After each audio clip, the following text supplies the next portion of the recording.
Fun press. Press button. Hello, friends. Hello there. I don't know if it's... Don't worry, we're not live on my end yet. Yeah. We've not got I'm still yet. getting in. Yeah. I'm still getting into roll 20. Where are we? Yeah, Spelt support wrong. Oh no. Where? Where?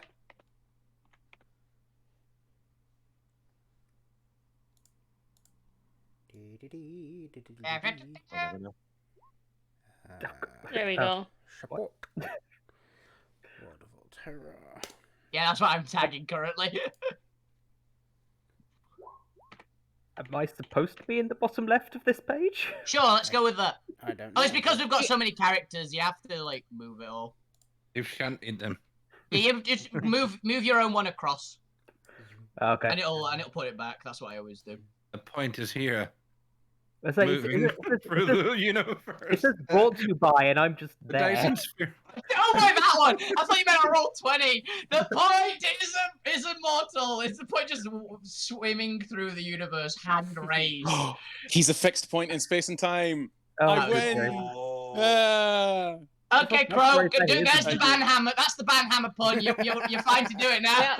We're Oh, done. who was it? It was Who James. sent? James. James. James, you're gone. Sorry, buddy. Rip in peace. I made this channel. You can't ban me. I'll Yeah, put and the I point can back there unmake until- you. Don't put I it. can. I made this place, but I can unmake you. Exactly. Wait, what? Yeah. Technically, I'm just realized because you're. Power. Yeah. You gave them power in here, so yes. Technically, they can't because it's admin privilege over the top of the others. But what we can all do, if we really want to like emulate the band, we could all server mute James. That'd be a bit hard That'd be- for them to play their character then. We'll create our own server with Blackjack and no James. That's going a bit too far now. It's just blackjack, actually. It's just a blackjack Yeah. server. We're going I a was bit gonna far say then. the only black. Blackjack. I opened Rely the on- curtain and blinded myself. I understood Eyes that, are- Brett. Right. Yeah. So, shall we? Blinded by the light. Shall we stop our choo-choo and get into some deep and deeps? Yeah. I'm live now. When Yeah? the GM's ready. I Whenever guess the so. GM's ready. I Yeah, can alright, shitpost to that's fill all. time if you want. Yeah, we can shit post for hours. Yeah. I mean, Yeah. sure, your own role playing that you're cutting into. I don't have any plot for today. It's just Yeah, this is Character why I session. want you to get on with it. So all right. Get on with it! Welcome back to another exciting episode of Alterra, the Shattered Alt Sphere. We are today, episode 28, our first of the intermissions, where we make slight adjustments to the overworld and the mechanics of the game. But don't you worry about that. We'll be taking care of that in the background. Before we get started today, let's do a quick hello from all of our fabulous characters. I do just want a sentence. Let's keep it brief. After all, brevity is much preferred in Alterra. Wilfie, say hi. Howdy, I'm Wolfie. I'm the one that plays Alvina, and I got the number right for this episode all on my own. I'm so proud of myself. Very impressive. We should all applaud this. Zormir. I'm Bob. I play Zormir, the Artificer Cowman. That's not a Minotaur. And it's It's not that's a not a Minotaur. Minotaur. I have no comment to that. I think that's very self-explanatory. Fuck you. Hi, I'm Fuck You. I'm played by Ben. I'm a goblin bard thing. Menace. That'll do. I think that perfectly sums it up. Gwent. Hey, TR, play Gwent, Horse Boy. Horse boy. Ta-da! Yes, and I definitely remember who your god was. Lou. Fear. I'm Neil, play Lou Grimm, Warlock Sorcerer. Cultist. That dude. I hear the stream was no one. Reforming cultist. Reforming cult. Their power increases in other ways, but I'll let them explain to that to you later if it comes up. Assassin. I'm method acting an octopus. Yeah. Nice. I'll have ears. True story. The Point, aka Terra Miyu. On the point. Wow, that was so brief. I actually We realize we're done almost missed the point. Straight to the point. straight to the point. Hey. And we'll get to James in a little bit. Their introduction is going to be slightly delayed. James, just say hi. Hi. There you go. That will do. That will do for today. We'll get to the rest in a bit. Who am but I I'm- playing? Fuck around and find out. Yeah, stick around, find out. Yeah, I very am much Chris happy. Kennedy. I will be your DM, and I will be attempting to wrangle the bag of cats that are our players. Well, Yeah, I'm a that bag of wasn't- squid at best. Let me Sack set of the shit. scene. Back to Previously- Castle. Oh, no, that was Yes. too. Censored. I'm gonna Nice. back all Censor of you. him. I'm just gonna kick you off from this game. Previously, our players managed to dispose of the Oni King, or we'll go with dispose because we're not We quite just- sure if they're dead or not yet. But We hey, don't know what. they're we gone, didn't- We don't know what Most they did, jump but on. they're not here anymore, so it works. and if that doesn't count as success, I don't know what else does. Ben is the only one who knows. But with a frosty Maybe. reunion from sister, where you're pretty sure there's something up with Akuma and Izami's sister Izzy, but also incredibly weakened from getting constantly curb stomped by Oni, you decide to retreat temporarily. Then try and provoke any party killing encounters. Again. Also, Alvina's way too stupid and has gone, she's just a bit weird, I guess. But you destroyed her mirror, which she was apparently talking to someone for good measure. So that's probably solved the problem. Right? No, that's 7 years bad luck. Alvina's got already like 100 years bad luck, That's probably. that's a good point, Lou. Let me just document that, okay? Alvina has Alvina, 7. bad luck. Wait, Alvina I need to remind me to check if Moomin's dead in this world or if they got eaten. Okay, not knowing the context, Moomin just as isn't the Moomin like a child's character, like a kid show character? Yes. It's Yeah, like it was. all the Moomins dead in this universe. We need to know. I mean, technically they're not noid, they are monsters. I don't know what a Moomin is. I've just heard the word and I know it's They're a made thing. of mozzarella. That's Aw. all. I always Long assumed Scott. marshmallows. Mozzarella is moomin flesh. Unrelated. Oh no. M-U-M. So yes, the party has retreated with their copious amounts of loot and their void propellers to escort the freed slaves back to Rebellion. Now, the Rebellion, or the freed slaves are obviously tired, and the journey will take you a couple days as you're trekking back. But during that trek back, a strange occurrence happens to Alvina as you begin to hear strange sounds nearby on your persons. Now, before I go more into this, I'm going to let James take over this scene. James, would you like to describe to Alvina what it is they're hearing coming from their backpack?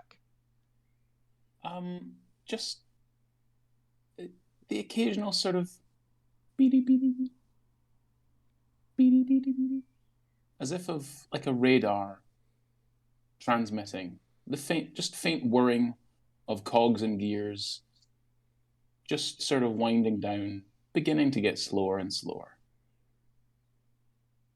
Sass, are you making a bomb in my backpack? No, you asked me not to do that. I know. That's And why I'm also the wondering last- why there's ticking coming from my bag. The last one really smelled, so no. Assassin, would you like to locate the source of the ticking that appears to be coming right next to your ears? It's a pipe bomb. That's what I was immediately thinking. What does that mysterious ticking Uh, mean? Yeah, I'll have a little look. I'll have a rummage. Go ahead and give me an investigation check. Oh, Another what's double the nat 20. mysterious ticking? This is noise? what you come. This is what you come for, by the way. Someone searching the bag from inside the bag. Yeah. It's my home. You managed to find the clockwork dragon of your fallen ally. As the hand, You really saying that to Assassin? as the hand closes around it, it's like when a mobile phone is in vibrate mode. Whenever the beep, beep, beep, beep, beep happens, it's like it's vibrating in your hand as well. Ah, okay. Oh, I wanna see if I can pick up the phone. It's currently a sphere, right? It hasn't opened, I'm assuming. Because It's it's like got, like- curled up into a ball. It was in like a ball, and then there's like little satellite dish that's whirling on the top of it. That's where the beeping is coming from. You can see a red light, I would imagine. Yeah, I wanna like pick it up, turn it upside down, Fucking turn it into B2's different falling places, apart. and try and like talk into it and be like, "Hello? Have you, Are you hello? willing? Are you willing to accept the calling charge? Hello?" I Reverse think charges. I think you just hear static at this point. Alvina has answered every one of your questions and is like, "No, what? Why am I getting a calling charge? We're talking." I Yeah. really like the idea of Assassin also hearing Alvina and like stick out their hand from the bag and just being like, "Calling charge. Come on. Come on." No, you get fed. You get The hand goes back rewarded. in of like acceptable. What the hell are you two up to back there? Don't worry about There's it. some- Also, we're ahead of you. Or up there, or Yeah. whatever. I don't know where we're all positioned in this. Yeah, you're Um, carrying massively heavy spikes of Arcanite. Okay, fine, the fine, fine. Guardians are doing that. But floating it's next to them. beeping, and I'm trying to take a nap, so do something with it, and I'll hand it to Alvina. Okay. I look at the ball with the satellite dish. I shake it, probably pretty violently. Yeah, it's Probably like just before Assassin goes, "Please be gentle with it." Oh, okay. Hmm. yeah. At that heightened shaking, it's like when I guess when a battery in a smoke detector is starting to die. It's whirling, it's struggling. There's desperate stuff happening. Okay. Like it's dying or it's reached the end of its Life. like distance or something. Yeah, like it's reached, like it's a 2-mile radius and it's reached over 2 miles, so it's like does not compute and stuff. Okay, I poke the satellite dish. Does it react in any way? No, it might bend a little with your strength. I'm trying to be gentle, so it'd be gentle, but it might bend a little bit. Hmm. Let me have a look. I'll see what I can do with it. Sure. Referring to Jay. I just throw it at you.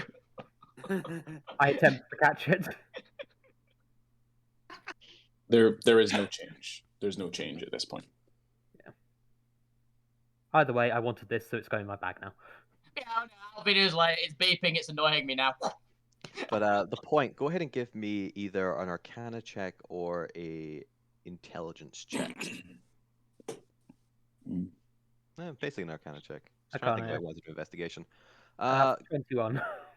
21. Fair. Nice. As you examine over the object, you get a very quick idea for its basic functions, what it is. Now, obviously, you've seen it in action. It is a familiar, or construct familiar. But in this state, it seems to be kind of picking up trace amounts of signal, as if it's trying to connect to something out there, but it's currently too far away to establish the connection. Almost like a game of hot and cold. As you kind of spin around, you get just the slightest hint of more beeping, as if the signal's getting a little bit stronger, as it points not completely back to the Oni King's palace, after all you've kind of gone at an angle to it as you kind of angle back up north. You're only a couple hours away so far. This is still the first day of your trek back, and it's took you some time to kind of get down from the tower, round up the rest of the slaves, and actually start heading back north. So you're probably still within the same radius, but have gone at an angle to the tower. But as you do so, it seems to be coming a little bit northeast off the tower. Would that track with where the professor Died. got nuked? Yeah, that's what I'm... Maybe in the general direction. It seems to be a little bit more to the right, almost kind of maybe a little bit back down the tunnels that you came. But it's in that general direction. So what's the verdict point? Is it going to explode? No, but I think it's calling us. Where? Calling us what? Wait, That's down in the last time something tunnels. called us, we had a rat kingdom that was named Yeah. after you. It also called me as well. Okay, take it away from the point before they fix them. No. This This could was be like actually, magical destiny things. He's already got a cult. He doesn't Wait. need a second one. Look, How did we kill No, that no. clone? Gwent and Abigail, this belongs to the professor. What if Yes. some part of them survived? I doubt it. After that explosion? They got torn to pieces by Oni in front of us and then got obliterated. Atomized. What the hell is he made out of if he survived that? Oh, there was nothing left. I checked. I was looking for his arm, remember? Well, what time is it about now? I look at the sky. Where is the sun? I am going to make a rough estimate. Daytime. As you are well aware, Alterra does not have. Oh, it a doesn't. central Yeah. system. It is a what time series does your of stomach tell you? borealis that fluctuates throughout the realm. With the clock. And you're not It actually quite didn't. sure if the destruction of this multiverse has affected that, so that maybe time doesn't quite, or day and night doesn't quite flow the same way or consistently as back in the original world. And as you're kind of looking up, though, you do see a hint of kind of orange light rising from the left, which is a little bit strange because this is getting on to kind of evening time, going into dusk. At least from what you've tracked being here so far. So it should be getting darker. And yet there's still that red glow on the horizon. And just a glow that seems to be lighting up It's a the Scottish sunset. western hemisphere of this continent. Okay. Western. Seventh dinner time. What the fuck's the seventh dinner time? It When- comes when I after have the seventh dinner dinner. time 48. Dinner. Yeah. It's when I have seventh dinner. You know this. Chris, the western edge of this world, that's where the fire giants live, or is that where the Republic is? Just I out of think That was interest. the Republic. I think that was the Republic, wasn't it? Or was that a different continent? Well, you're actually looking at the Cosmos map on roll 20 here. So the Primal Chaos, if you're talking about the bigger Cosmos, then the Primal Chaos is to the west, with the Radiant Empire to the east. But this is also a spherical map, so it's not quite as accurate that. But for all intents and purposes, the Radiant Empire and Primal Chaos take up the kind of southwest and southeast portions of the hemisphere, the sphere. The Semisphere. God, I kept trying to lose the hemi Hemisphere. there, and I kept saying it. I was like, how do I get rid of it? Yeah. The So, sphere. Terra's not flat? I'm Cool. sure you said it was a dinosphere. But this is something much more closer to home. Okay. Uh, Oh, a fire? Well, you're not there, so don't you worry about that. Yeah. Yeah. Sid's there. So a fire. No, this is something coming slightly further off. If anyone is interested, any of the natives to this continent will know what it is. So Abigail or Gwen. it's possible Gwen has been here long enough to understand what it is. Oh, good to know. Random bit of quick For me? backstory that we didn't know. Maybe Uh, maybe me. I don't know. I don't think you ever went outside.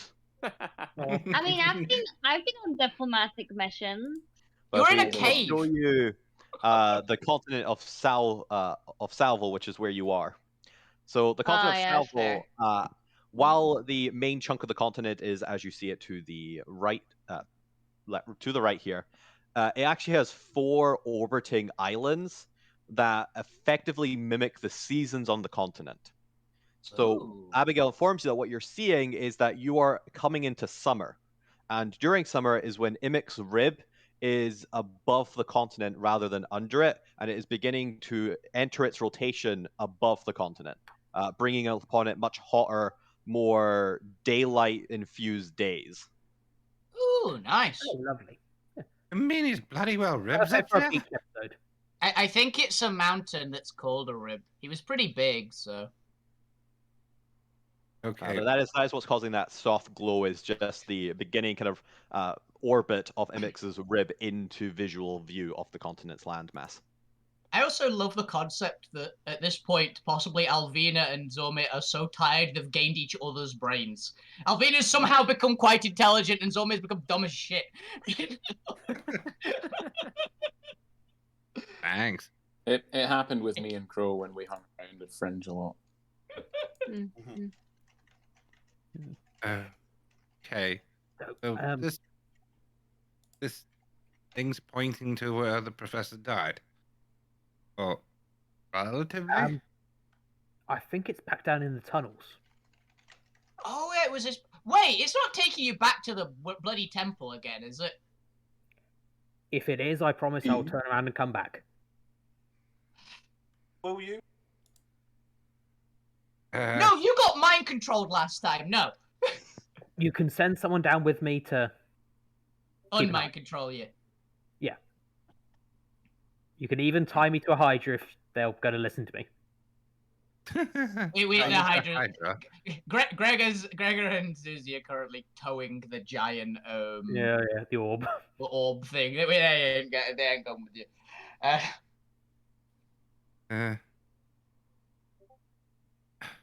Zome, Yes.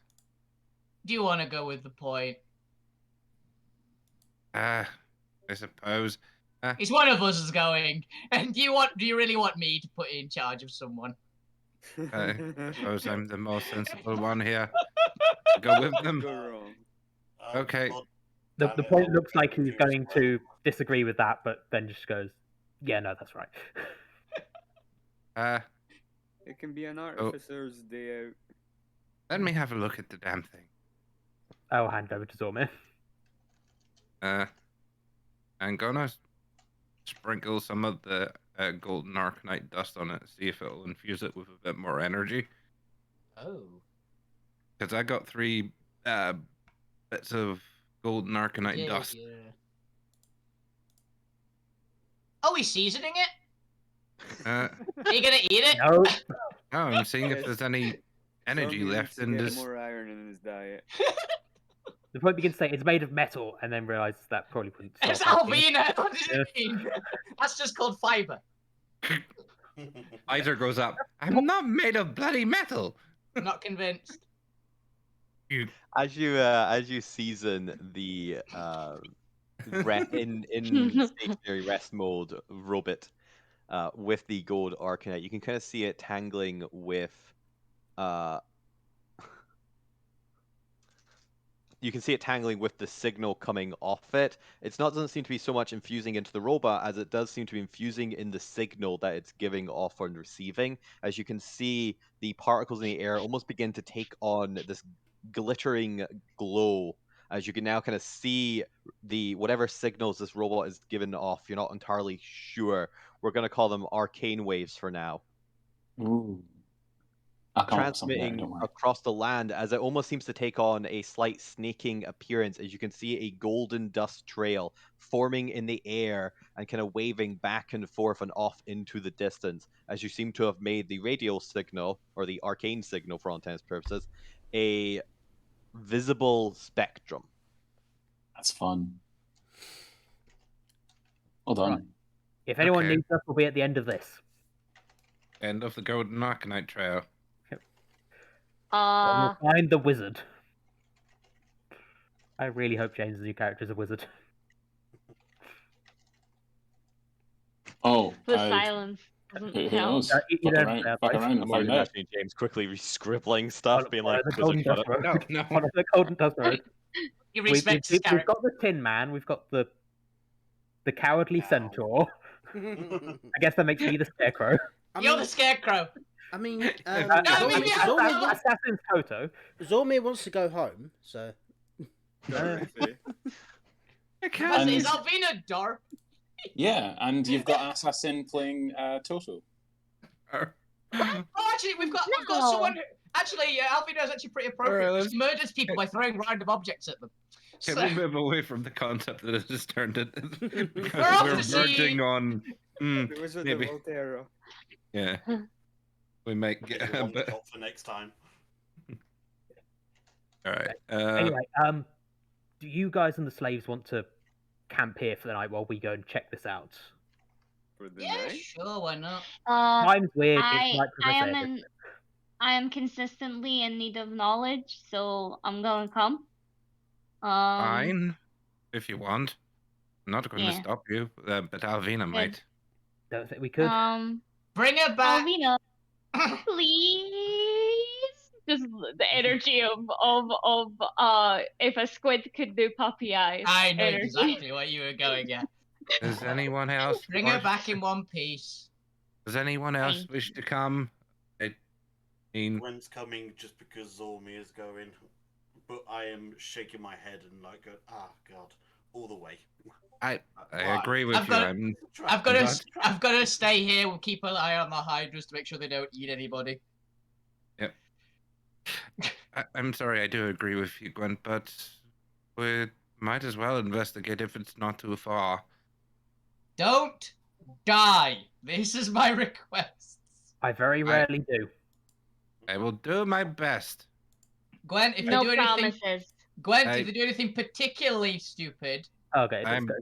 bring him I back. mean- I promise Zormi will come back. I'm okay. I'll take it. Well, Yeah.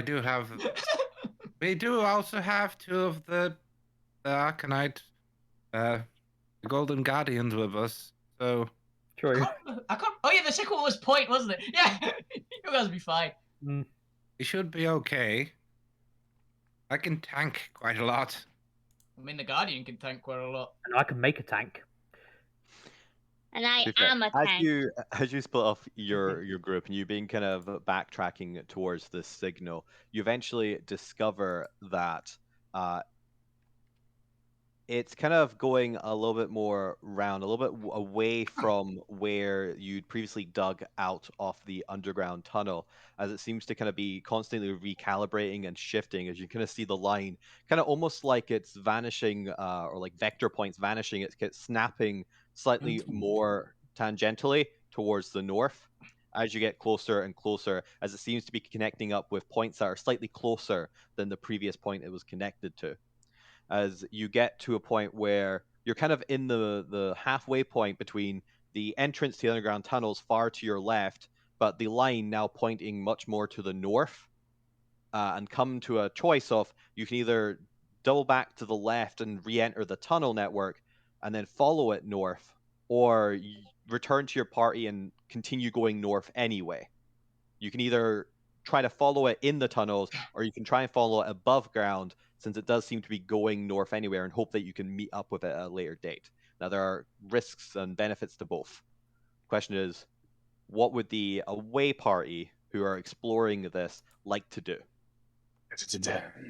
You're also not entirely sure how old this line is, or how far behind whatever you're tracking is, but as you kind of get to this point, you do start to realize whatever you're tracking is on the move. Oh, I wonder if I think I might know what it's tracking. I'm not there, but I Okay. think I might know what it's Moving. tracking. For the Um, away Can you team. message me your theories, please, Wolfie? I really want to know. Sure. What the hell is this following? It can't. It can't be the Ghosts? professor. Wait, No, a it ghost can't. one of the factions here? There might be. Ghosts. But he had the thing to stop the Radiant Emperor stealing his soul. Did he not? Did you find it? He got nuked. There He you got go. nuked. Oh shit. Mm. Entirely possibly you didn't get a chance to. The item might have been destroyed before it could activate. Yeah. Oh shit. Has he been stolen to the Radiant side? Oh, Abigail would tell you the item works by effectively waiting at the end of a minute when Revivify wouldn't work, and that's when the soul is officially released from the body. There's a minute-long kind of decoupling effect, Yeah, in which wasn't case that the soul long? goes into the artifact and is given the choice to self-explode or stay in the artifact. If the item was destroyed on impact, technically there's still that minute before the soul gets the choice, and the item's gone already. Yeah, but it got obliterated. Everything got obliterated. okay. I'm hoping it's not Radiant Empire because that's boring. I want something. I want space aliens. Well, You This are is- a- Hi! as- are a this space is alien. as a- well, we need Yeah. to find. I want something cool. I don't want diplomacy. That's boring. Well, No, if we can find the disgruntled celestials. people in the Radiant Empire, then we can bring them to our side. No, they're all boring. Have you ever gone to a party with a bunch of celestials? Yeah. No, you haven't, because they're boring. I think Celestials would throw a pretty good party. All they It want to does- do is Well- evangelicize. Yeah, You just have to- exactly. you And just tell have me, You just have to pick the right Celestials, is what we Yeah, found out 'cause- in the other campaign, wasn't it? All they tell me is that I'm doomed and that, like, I gotta repent and all that shit. And that's not night out territory. Like, I'll just sin every day. Hey, Did they tell curiosity, you have had we to repent, or switched did they just to ask you to Roll20 apologize? yet? What? What? For the stream, have we switched to the Roll20? Yeah. Mine we have.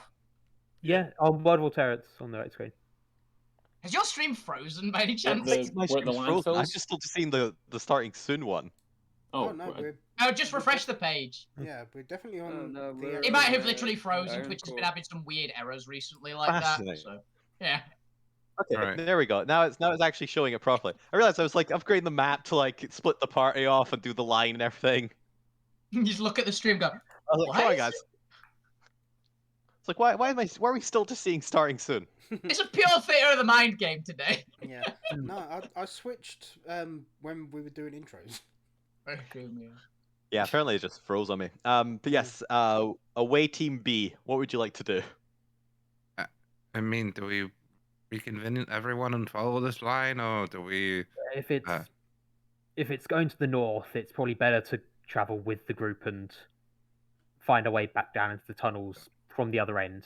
Not drag like several hundred There tons there of were loot less to a cave. O's at the other end. Yeah. Also, not the slaves back into the tunnels. Probably Oh. not the best Yeah. idea. Also, a lot of traps in the tunnels that we left. Well, Yeah.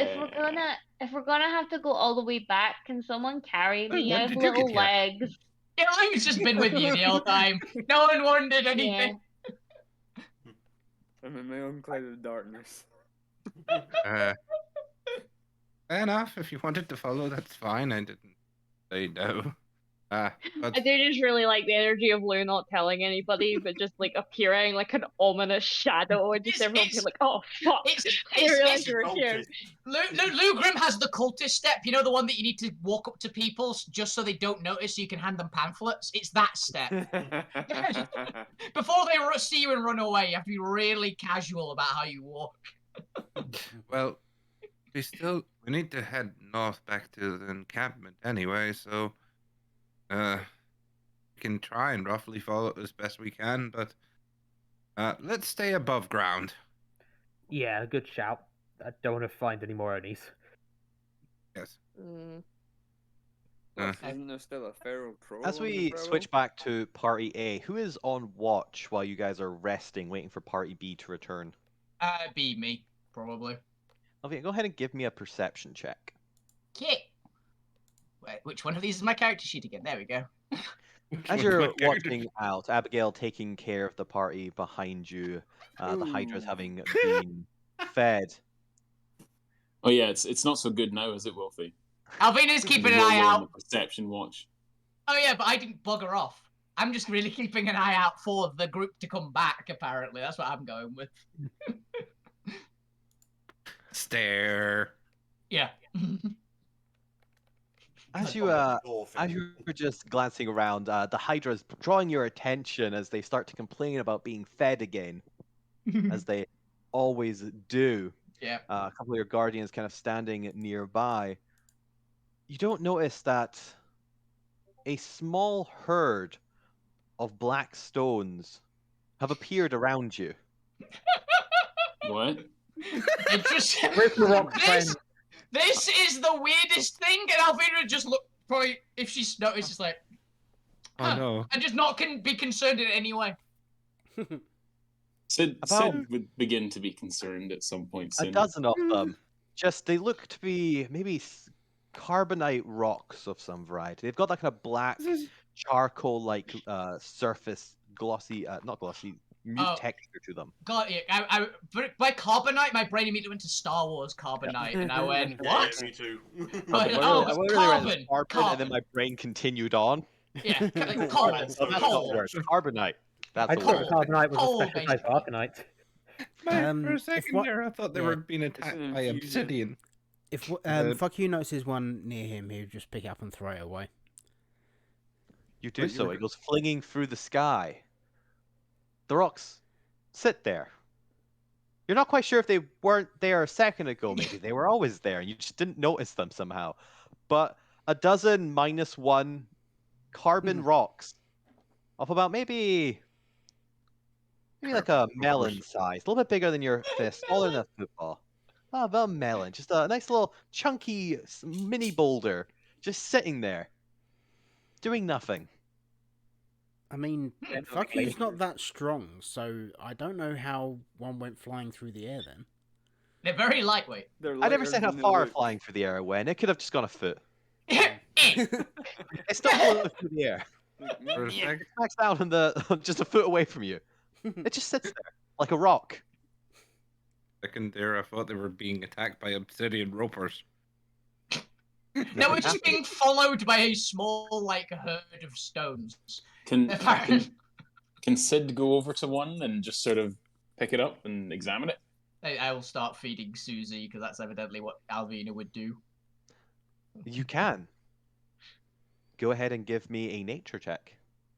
Nature. We're Ooh. essentially being surrounded That's a by rock. charcoal. Yeah, we're more or less being surrounded by charcoal. If all else fails, we can eventually just go, oh, well, we don't need to go anywhere for firewood.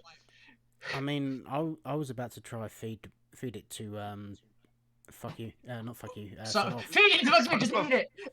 Sort of. I was literally thinking, ooh, that's a good idea, actually. Feed it to the Wait. fire in the middle, see what happens. I thought you were going to feed it to Big Toe as a punishment. Jesus. The guy just got out of hospital! The guy just survived the beating of his life. Leave him alone, man. Give him a Leave him day. alone. Give him at least Somebody's a gonna day. kick him when he was down. Alright, where's my So nature close. check? So close to rolling. Ah, over not that so good when it's a natural one is the same as your score, is it? Gosh. You look at the charcoal rock. It appears to just be a rock of carbon. It is a rock. I Anything lick it. special about it? I of course lick it. It tastes like pencil. It's lead. It's graphite. Graphite. Mhm. I try. If I it's try lead, nice if it's and- lead, you just got a real bad. Yeah. just... Good thing I'm Are you immune immune to to poison? disease. Yeah. It's I not a am. disease, it's poison. Paladins. It doesn't Uh, taste particularly well, but Does it? Is it crumble? I think you just No? you think you've just licked a rock. If No, I it's try and- entirely solid. Why are you licking rocks? Gonna try and stab into it. Why are you stabbing the rock you just licked? What? Just to break, see if there's anything inside it. All right. Well, what are you stabbing it with? It's just some sort of stabbing implement. You've got Have your you ever stabbed a rock? Do you want to maybe try a more intelligent approach, like an axe to a rock rather than like a dagger? I don't know if you've ever tried to really- knife Or a rock maybe a before. pneumatic drill? I don't I think have- it's going to go well for you, even if it is just a rock. I don't really have a rock pick. All right, well, go ahead and give me a strength attack against the rock. Let's see as Against you the rock. you take a sharp knife and you plunge it into a rock and see what happens. If you're at 20, you hit the seam and crack it in two. An arm strike. Yeah, but if you get a Natural 19 though. You're gonna punch a rock. You just punched a rock. Even You stab stab it. the rock. You stab the rock so hard that your blade pierces through the outer layer. There was a slight crack in it as you pierce into the rock, and the rock suddenly explodes with And- movement. I was Oh, gonna say, okay. As yeah, it it's a grenade. unravels itself, popping out of its carus. What the hell do you call a shell? Carapace? Carapace. Carapace. As the creature explodes out of its carapace, and these little pincers scratch at you. You I need just you to make stabbed me a dexterity saving throw. You just stabbed Yeet. a rock crab. Here's where I fail with the plus 10. Oh, for fuck's sake. 14. Someone's echoing in the background. 14. Testing, Ooh, testing, does 1, not 2, make 1, it. 2. Not sure it's coming through. Oh, I think it's coming from you, Chris. It's from Chris, yeah. I was just checking while we were talking what it's come from Chris. What's coming from me? Echo. Oh, I bet when you reset your stream, it must have unmuted it. No, I'm still muted. Oh, because apparently we're getting echo. Oh, my unarmed strike does 0 points of damage, by the way. Doesn't have a Zero! negative strength mod. It's 1 plus your strength mod, and my Yeah. strength mod is -1. It's actually 0 damage. It's Fry in Futurama where he's trying to gnaw off his arms. But you take 7 slashing damage as this I'm slight down. sharpened. What? No, We've can rested. you imagine though? Can you Yes. imagine? Oh, Yeah, it would be funny, but no. Would have been very funny. It slashes into you and gently jumps out of your hand as it crawls back into its carapace and rolls into between a pile of boulders and vanishes from sight. So tempted to kick one at I random. just at the watched that character happen. snapping. So I just watched that happen. Yeah. I as just soon as look around. Oh, so there's more rocks around, right? Yes, there's another 11 that all seem to be staring at you ominously. I pick up the biggest one gently. As soon You do as so. Fuck You saw that as well, he'd be gathering them and trying to fit them into either his Bag. bag or throwing Wait. them at Big Toe. Wait. I've got a better one. They are they're basically crabs, right? They don't actually appear to be in a shell. They seem to be almost extending through the rock. You don't actually see any like holes or orifices that they're retracting in and out of. They seem to be phasing their limbs into existence. Give me a second. Almost like I'll- as if they're like an ooze, It's but made of crabs. physicality. They're like just lashing out with the black carbon and then kind of retreating it back into it, kind of melding into one form again. Okay, Alvina decides that is far enough away from a crab to not try what she was going to try. Big pot, fill it with water, boil it. Seafood boil. Get his oysters or mussel? Crabs! I think it was crabs! Sid, remind me what is it the standard monster categories for Divine Sense for you, or did we what did we modify it to? Giants as well. So celestials, fiends, and undeads. Okay, it These is none aren't of those giants. categories. Interesting. I'm assuming they're So constructs or something, probably. I'm in my watermark form. So the Earth Genasi. They're clearly some sort of animal or scavenger. So if we just give them a thing, supplies, I don't know, they might. Fukyu, give me a sleight of hand check if you're trying to catch them. As you try to like pick one up, they seem to very quickly shift out of your hand reach. Did Alvina manage to pick one up? It's right away. Also, give me a sleight of hand check. Okay. Fuck You is basically As we just chasing move rocks at this away point. from these hijinks back to Away Party B. Away Party B. Remind me, did you decide to return back to Party A? Yes. Yes. Yeah.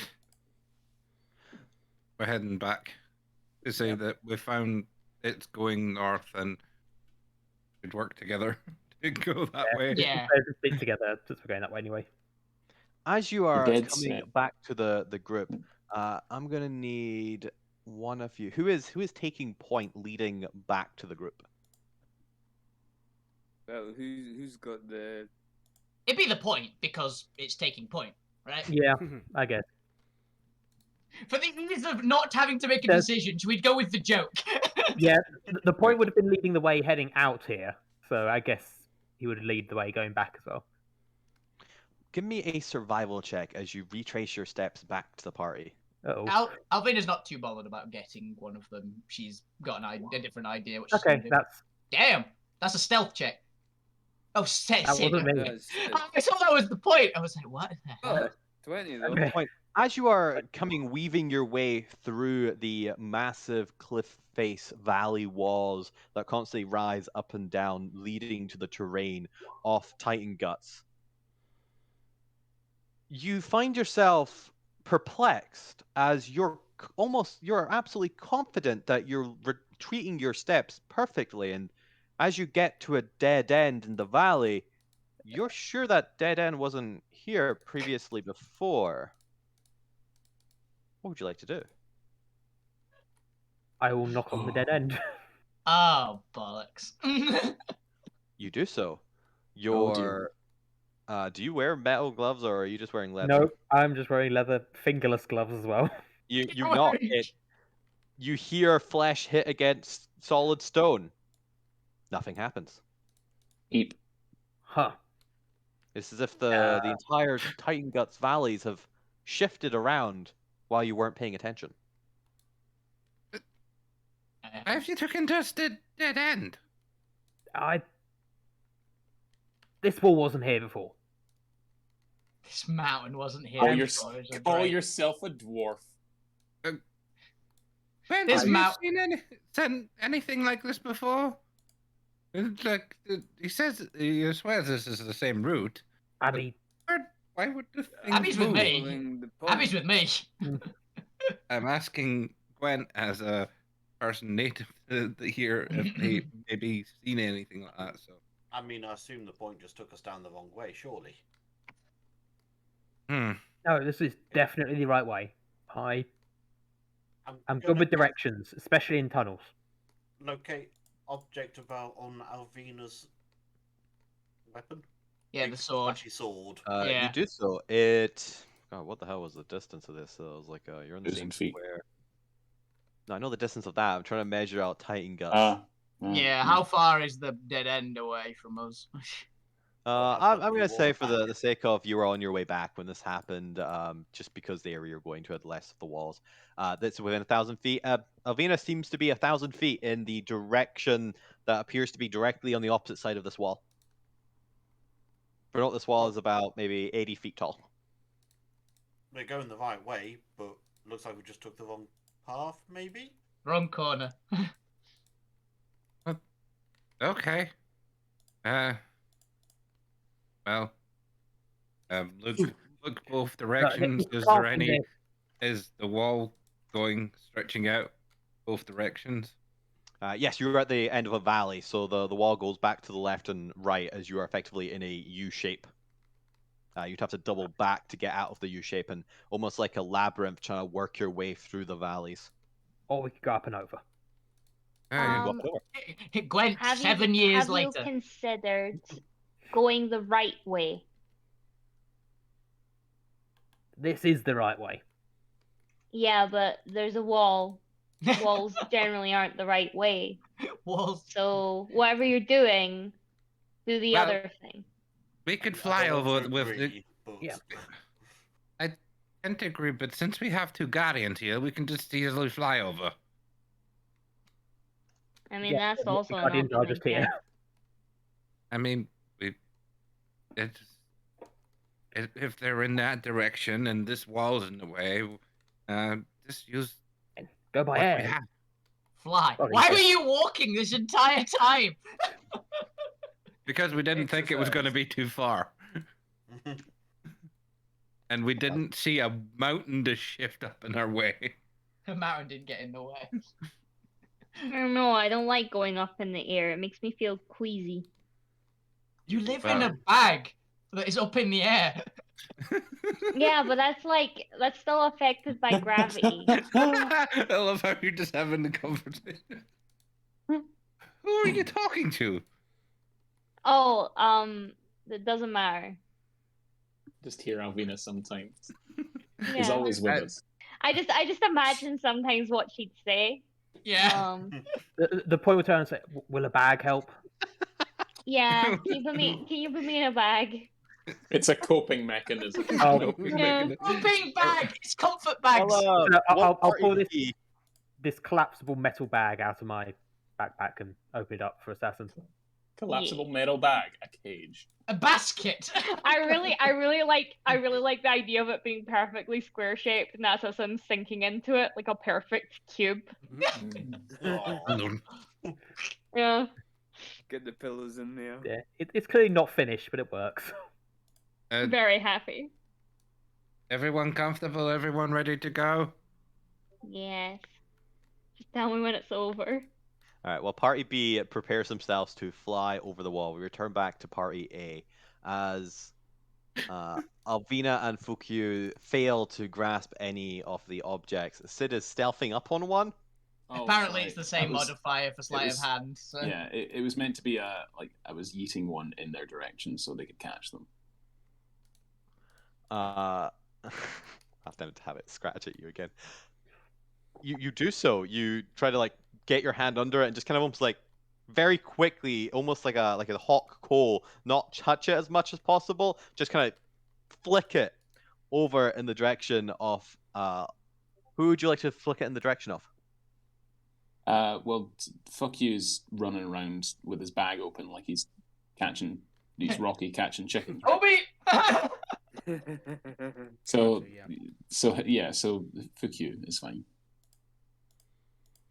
And You then do so. towards the others to distract them, I throw like some rations, like some seeds or something. Yeah, I was about to get a mushroom out and like see if they'd want it. The object plops. Fuku, you feel something kind of plop into your bag as the seeds thrown explode. about don't seem to be attracting the attention of the creatures. They don't seem to care for the seeds, and if anything, they actually seem to have stopped and are giving off this ominous energy as they seem to vibrate a little bit. And you hear this very kind of on the edge of your hearing, high-pitched whistle almost emanate from the collective group of rocks as they vibrate. God, psychic rocks. What could Do they be do worse? anything when I proffer a mushroom towards them? They do not. They do not seem to care for your mushroom. Okay. But mushrooms. Gravel. I don't have any gravel on me to give to them. I take a cooking pot that we've been using for cooking various bits and pieces and try and just like, you know how they put a glass over a spider? I'm going to try and put a cooking pot over the top of one of the rocks and see how it reacts. You do so. It burrows into the ground and comes back up a few feet later. I found a way to get him to move back. I just keep doing that to each one as it burrows away. Oh my god, they're fucking rock. They're rock creatures. I'm gonna try speaking primordial to them and asking them what they want in Terran. If they're rock creatures, if they want food or something. It might work. Go ahead and give me a persuasion check.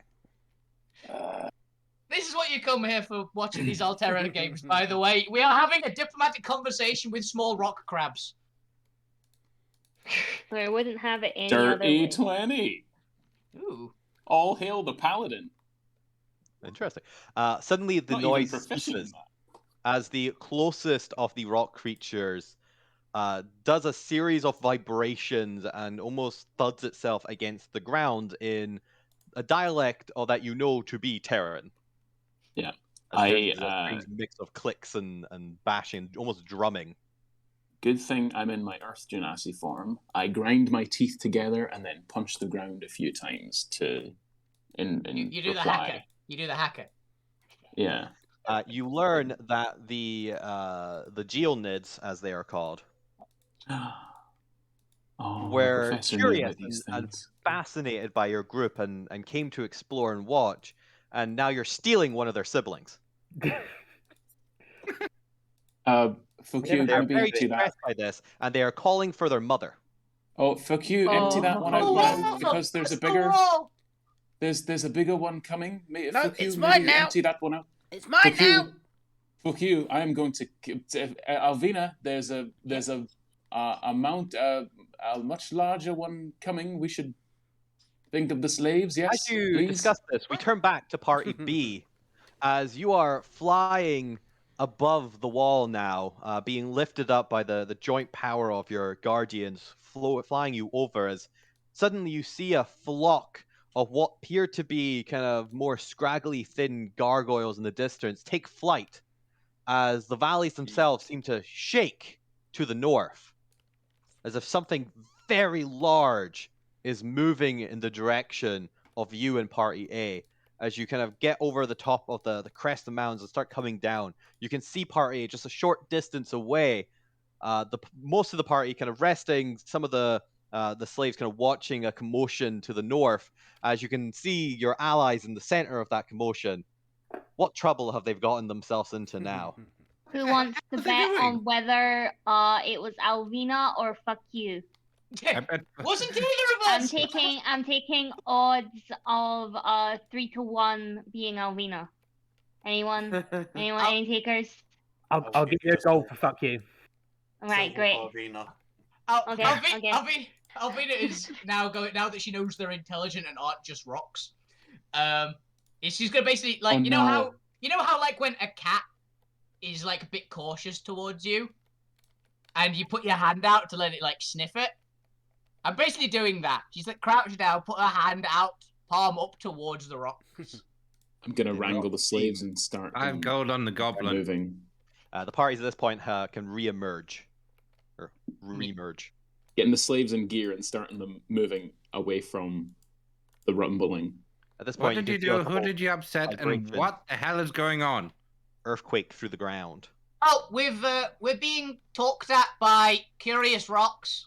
The rocks begin to vibrate in that high-pitched Rocks. tone again. Do they You're not react kidding to me me. trying to be? They do not. They Ah. seem to do not care for you. Aw. You're kidding me. I left, and you Punched the got ground. encountered rocks. This is bullshit. Who has Yeah. charisma rock? It's They, not they they're not attacked- any they relation attacked to the Sid. charismatic rock.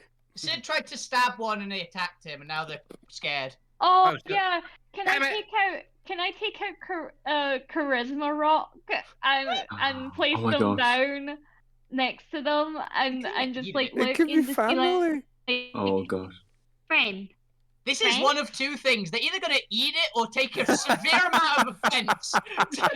I tossed 5 Oh yeah, gold. it I is tossed 5 gold to the literally- assassin. It wasn't It's either of us. Yeah, the booking gets the yeah. win. Also, the assassin will collect in bits just as they place charisma rock down, which is just a rock with a smiley face carved into it, and like place it down and like look at the rocks, like waiting on the response of like friend. We sent cousin Jerry out into the world, and he comes back in pieces. No, we fixed him. Remember? He's fixed. We definitely mended charisma rock. We Yeah. made Yes, him yes. whole again. As you put down charisma rock, the closest of the geonids moves forward and kind of just bumps against charisma rock, and then kind of bumps against it again, just kind of almost like testing, almost like touching it to see if it's like hot or what it does. As it slowly just kind of leans against charisma rock, and you can kind of see it slowly begin to eat away at the Told you. outer edge of No! charisma rock. Told you. Assassin will pick up charisma rock and try and like wrestle it back. Of like, no, friend's not food. They eat Friend, rocks. Got not it. food. Alvina's gonna go and just find a very large boulder that looks tasty. So To, what to is most people, this would be very bizarre. I can I actually say still that. have some Titan muscle in my bag, so I'll Oh, give him some of that. yeah. I put the Titan muscle down and see how they react. Can you They seem to explain be this? intrigued by it, but then still begin to start kind of moving and circling around Fukyu. Fuck you! Give them back the rock. The point Yeah, looks and expectant they'll to be be an fuck assassin. you. You begin to see more vibrations. Oh, As even no. Abigail's come up to you at a point with concerns with the ex-slaves who are, not liking what's going on and would like it to stop. Yeah, Can fuck someone you. explain Give them back the pet rock Fine. because we're gonna get a bigger pet rock that'll follow us. Hopefully, if we're nice to them. Assassin will go over to the point and be stop. like, would you like to raise? My bet is that fuck you will make the situation worse. Do you want to raise? Wait, Double my- your bet, double your money. Sid says, No, "I'll it take was that a bet." Keep that option open. I'll come back to you. We'll Well, get it back. was the Fine. goblin's fault. So I did win the No, bet. no. The Sid caused the problem because Sid's the one that stabbed the rock and then threw the rock into fuck you's bag. I wanted to see what it was. Now, what is exactly the problem? You could stab a rock. You're- Nice. Fukyu won't release the one that they have. And what? And it's their sibling, or what? That was what you said, right? Their sibling. Yes, And- you have kidnapped their brethren. Yeah, and they're calling their mum. Which is Oh, that shit. rumbling sound. I'm assuming it is the rumbling sound. So if we give them back the rock, then we get a bigger rock who might be talking to us and might give us information. Or we Fuck might you, just Gib. get to really have a nice chat with a giant Or- rock, which I am very curious about. Or they might give us a ride home. Fuck you, give the rock back or I shoot you. I've already Oh, let the rock go. Oh. Hey! Have Okay. you? Oh, As okay. the rock returns to its siblings, you can see the noise stops as the rocks scatter into the north and vanish into the rock. Aw. The rumbling ceases.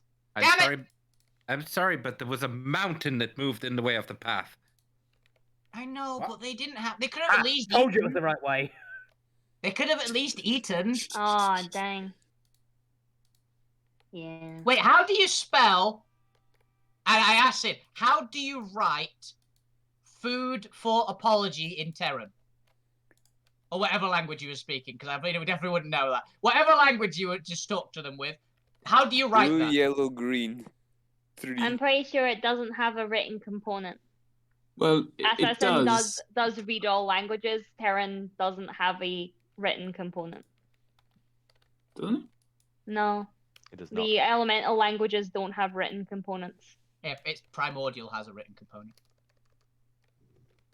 Yes. So Terran is like a dialect, like Liverpudlian, the strangest of all. So languages? Yes, it's a language all its own. Okay, one is- whatever Oh, language sorry. they'll understand. no how one is do you proficient write in it. Apology food. So that would just be in primordial. So I translate it.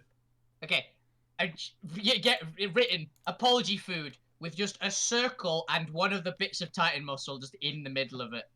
Right, there's us sorted. Let's have a rest. I can't believe they Throw tried like to a eat. pie in the ground and slices. More or less, I more or less did that. Yes. I can't believe they tried to eat charisma rock. Well, I did say they'd try to eat it. It's a very popular rock. How would you not Yeah. look at it? I mean, yeah. It We must must be a not. very tasty rock. Charisma rock is friends and not food. It's dead Titan's liver. Now the Christmas rock's been chewed on a little, does he look more vuggishly handsome? It's got like Yes. it's got like combat Now has a scars on scar. its cheek. Now Christmas rock has had a life. Eventually, Oh Even- no! eventually it's it's got a gonna- dimple. It's got Eventually- a little cute dimple. no, eventually the charisma rock is gonna get just like things are gonna happen to it and chip it off, and eventually it's just gonna be the Chad face. I was Oh, gonna say it's gonna end up like handsome Squidward level of. we all know it's non- going to be Dwayne the Rock Johnson. It's Oh, gonna it's just gonna be the rock. no. Oh, Well, that, Can we not do like a rock graft at some point? so you set a bunch of rock people. We found out the line goes north, and would Oh, we're already prefer- going north. weren't we? Mountains appear. we prefer to go if we're going to follow it, if everyone agrees, stay above surface. I mean, yeah. Why would we go underground? I don't know. It Well, So there are It's Martians easy- down there. I mean, less we're easy to be always seen underground. by. let's not give the people we've just saved some recurring More night- trauma? More trauma. Yeah, I'm happy we both agreed on that one. Okay, But- don't traumatize people we just got out of slave mine caves. Yeah. Got it. It But, would like- be more dangerous if we were to in larger numbers underground if there's a trap or a cave in. But if we're to travel overground with all these people, we're more likely to be seen from the air. Oh shit! Speaking We of need to be traps, I careful. wonder what happened to us. We need to be careful of Wombles then. I was Also- thinking that. That's so humble. No, Are they they went edible? extinct. They went extinct about the same time as the dog. You'll be Oh. pleased if I've So added the dogs charisma are rock to real. the NPC No, list. not Oh. anymore. But they were. Also, Sid wasn't the They're one now that was extinct. Sid wasn't the one arguing for the existence of dogs, by the way. That was the professor. Yes, but I'm establishing to Assassin that See? they are real. The professor was just messing with you. Okay, carry on, Chris. You were just... I've added charisma rock to the NPC list. Yeah! Yeah. Can Yay! they're gonna get I really- a party Support follower action. thing and They do not have Aw. any support ability. inspiring. Support is a Inspiring charm! grin. We do Charm! need to find a way to make them sentient, so that means we Charisma can ro- unlock their. Charisma rock Fantastic. becomes an earth I mean, I Nazi. was I have a very, question. I was very close to taking Awaken. So I was about to say, does Awaken work on rocks? And if it No, doesn't, it's- Chris, it's- can Awaken work on rocks in this world? it's. Give me as 3 rules is levels, written, like, it's- yeah, rules is written. It's creatures and plants. Yeah. At level We- We all 17, give our guys. destiny point. Don't worry, This guys. spell- At level Someone use a 17, destiny we can point cast to True augment it. Polymorph. But as the party continues do that. north, having a little bit of a rest, feel free to gain a bit of a short rest, I guess. Yeah, I don't know. We didn't use, I didn't use anything. anything. As you continue north, are you pushing yourself through the night, or are you attempting to camp at any point? Definitely would It try is to about I mean, a we do 2-day have, trip. yeah, we've got like a horde of slaves with us as well, so. I think Nope, camping we would be a good idea. we might be able to make it in the time and be fine. We probably wouldn't get all the probably fairly malnourished slaves. Yeah. Yeah, who do I it. think Let's be nice and we'll rest up. yeah, I think a good few of them had 2 or 3 levels of exhaustion mechanically, No, that's which fair. is You find a large, what appears to be almost cave in the side of one of the valley walls on your way back north as you're approaching the eastern brow bone. And situate yourself in there. It's a little bit halfway up the cliff. There's a little bit of a ledge that goes up there, but you're pretty confident that it's easily defendable by monsters. And you've scouted out the cave to reveal that there is nothing currently living in there.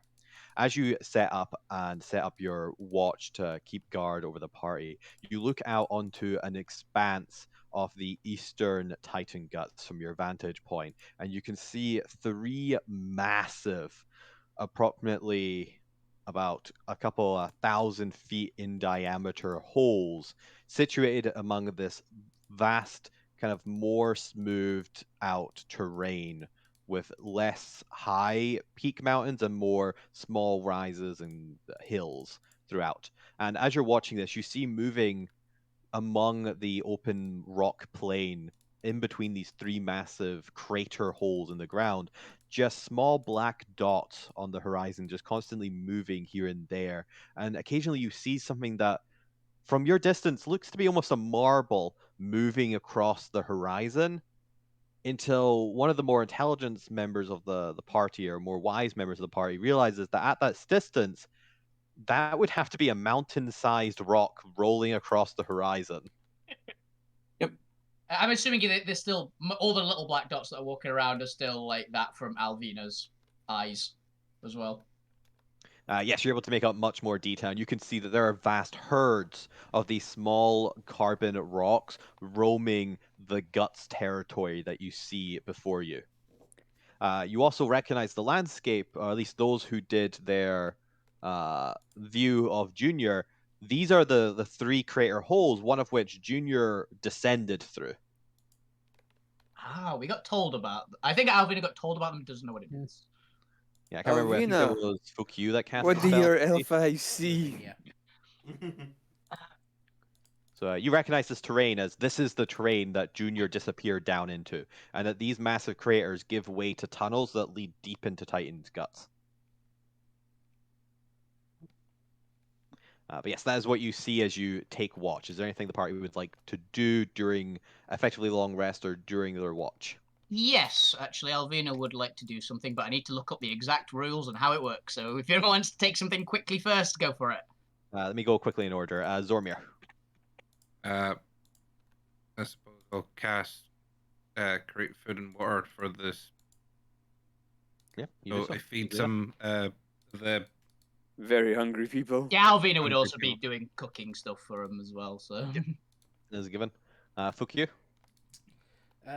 Fuck.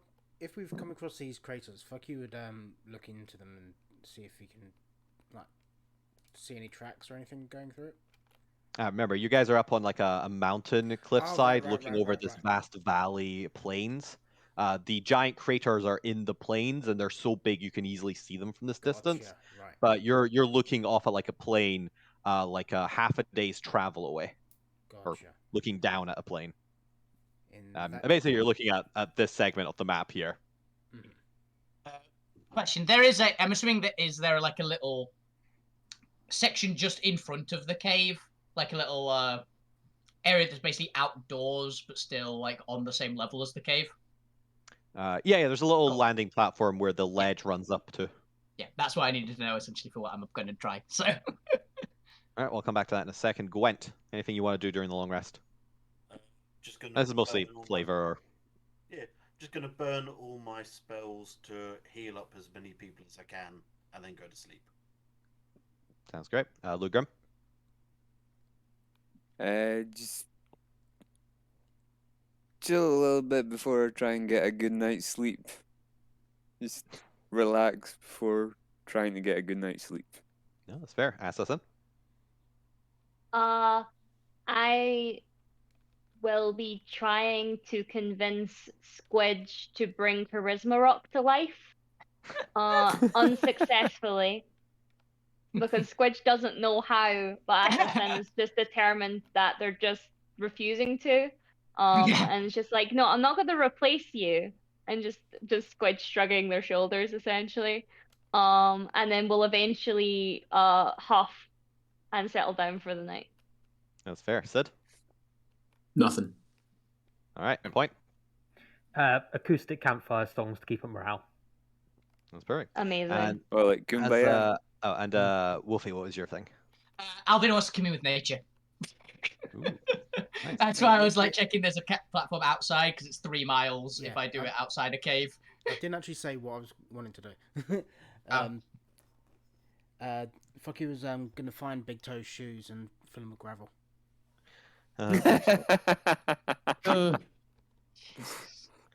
know, he's Black still heavily gravel? winded, still exhausted, still being mostly carried at this point. He's one of the I'd say, injured. has he woken up yet?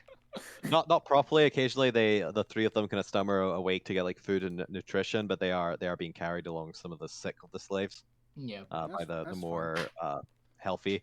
Think But they're probably the kick one that would kick heal up. a halfling while he's down. Why don't you? Of course, fuck you. If the goblin's gonna kick a halfling while he's out, of course. Yeah, it's not a stereotype. And the goblin's immortal, yeah. But yes, the night continues through, and we'll get to anything during the night in a second. For commune with nature, as you become one with nature and gain the knowledge of your surrounding territories, seeking knowledge into the land within about 3 miles. For Alvina's version of it, also, her spirit guardian thing has to show up, which I did say in the Discord what I wanted it to be, if that's okay. Why don't you tell us all? Okay, so basically, Alvina is just sitting there, legs crossed outside the cave, and is just really concentrating really hard. The tattoos have started glowing redder than usual. And this pretty sizable, but not like massive, ethereal red dragon will just have appeared next to her and will just sigh as it looks. It look at her. It starts at really regal, majestic, and then look at who's basically called it and just sigh. Basically, Mushu after being oversized. Big Mushu, but Western dragon instead of Eastern. But yeah, and very ethereal looking. Talks with a San Alright, I Francisco. believe this works by you get to gain knowledge up to 3 facts of your choice, right? Yes, I get 3 things as long as it was in those categories that it says. Alright, what 3 things would you like to know? I would like to know any prevalent, but basically any dangerous animals within 3 miles. Oh. Everything. Specifics on them. Top of the list, Alvina Alinor. Then the Hydras. Any powerful undead in the area. Ooh. There's a very good reason why Alvina's a little nervous about that. That's a good one. 3 miles, okay. And any particularly dangerous like sections of terrain that we should avoid that is in the direction that we're heading. Okay. It's like a mountain that's about to avalanche or something like that. Essentially, any specific that would be like very dangerous, they're going to kill a lot of people. Okay. I'll The say I odd give you a crevice. decent radius around Tangus, because for the sake of me, for my own sake, I don't actually remember the exact distance of Tangus, so I'm just going to say give you half of it. Okay. What was the first question? Dangerous beasts. Yeah, dangerous creatures. So in the for the sake of this and for the sake of people watching in the party, I'm going to define beasts as just anything of low intelligence that acts in a animalistic fashion and does not have a sophisticated sentience. Yeah. Because I want to include the elementals in this. Most of this place is filled with elementals. You get some pings of varying sized threats of geonids. It seems that the geonids range in size from what I'm just going to give you the names of these because it's not like a spoiler. From the very small carbon geonides, which are tier 1s, maybe like only a couple hit point creatures, to continually getting larger to these medium-sized carbon balls called carbon kilogeonids, up to gigageonids, megageonids, and then you're aware that there are 1 or 2 terageonids, which are colossal in size and about 40 foot long, and can just boulder. I'm just gonna go boulder. Can just boulder entire individuals and creatures flat, and are incredibly powerful and are technically tier 5 in power scale. Giant bulldozing rock monsters that are very dangerous. Got it. Yep. And you're pretty sure that these are what the creature is referring to as mother, and what you've seen kind of occasionally moving across the horizon are these mountain-sized balls just roaming around Titan's guts, just smushing anything that gets in their way. That is fair. Apart from that, you see that there are other creatures. You've already with the Titan rats. There appears to be more formidable Titan Goliath rats, occasionally dotted around the map. They seem to be bulkier and seem to have more intense exoskeletons around them. Ooh, yeah, armored rats. Got it. As well as more feral gargoyles and various plant creatures and dangerous mushroom creatures beneath the surface of Titan Guts. There seems to be a thriving ecosystem and ecology in the effectively Titan muscle veins that run underneath the Titan marbled skin layer on top. Okay. And also the Titan worms that you're already aware Yeah, of. big worms. You see that those seem to roam a lot around the kind of northern, western segment. So more where there is much more dense mountain, they seem to roam around that path. Whereas the geonids are more confined to the guts, and the Titan rats similarly are kind of in between the border of the two areas. Okay. What was your next question? Any powerful undead in the area? I'm not at all looking out for a particular lich that may hold a grudge, essentially. Oh, No, that's fine. You also get a rough sense. You get the traces of a powerful undead to the southeast that seems to correlate with Junior's last known position. Also Junior, yeah. As you kind of follow in, you also get the sense that while those are natural terrain tunnels that seem to kind of go deep into the ground at a slight angle, you also get an unnatural barrier as your mind kind of probes the surrounding area, or you kind of get the sense of the surrounding area. There seems to be a building of some kind, or a construct barrier down there, as if there is some sort of building down there, or some sort of dungeon down there, before you kind of lose sense of them. As well as there appears to be 2 other powerful undeads in the general Titan Guts area, one to the north. Actually, there's 2 to the north that appear to be in close proximity. Gotcha. That's them. One to the far east that you kind of get from, even from this distance, you can kind of still see the rampant tops of the walled fortress all the way to the east, and you get a sense of a powerful undead from there too. Which, given that you are aware that the Amethyst Knight is a illithid, yeah. So they also ping. So he's in his fortress or that area still, basically. Yeah. I don't think you get the exact location. No, maybe I'm assuming I get like a general area of he's that way essentially. So. But as far as you can tell, those are the most powerful undead in the area. Okay. And what was your third question? Third question was any potentially hazardous terrain. There are segment in areas, especially around the landfill, where the place is kind of decaying, and there's pools of this acidy, oily acid kind of lakes here and there, which you've already encountered with the swamp creatures, and that those are slowly eroding away and kind of digging into the foundations of rock pillars. And there's kind of these weakened areas and cliffs where the erosion kind of leads to an instability in the landfills. There is a few to the north of you that you'll be able to avoid going forward, but they're generally the way. There is occasionally the crisscrossing of kind of unstable tunnels where the Titan worms have carved away enough crisscrossing tunnels that the ground itself is unstable and likely to cave in. But you are also now aware of those. That should pretty much cover everything.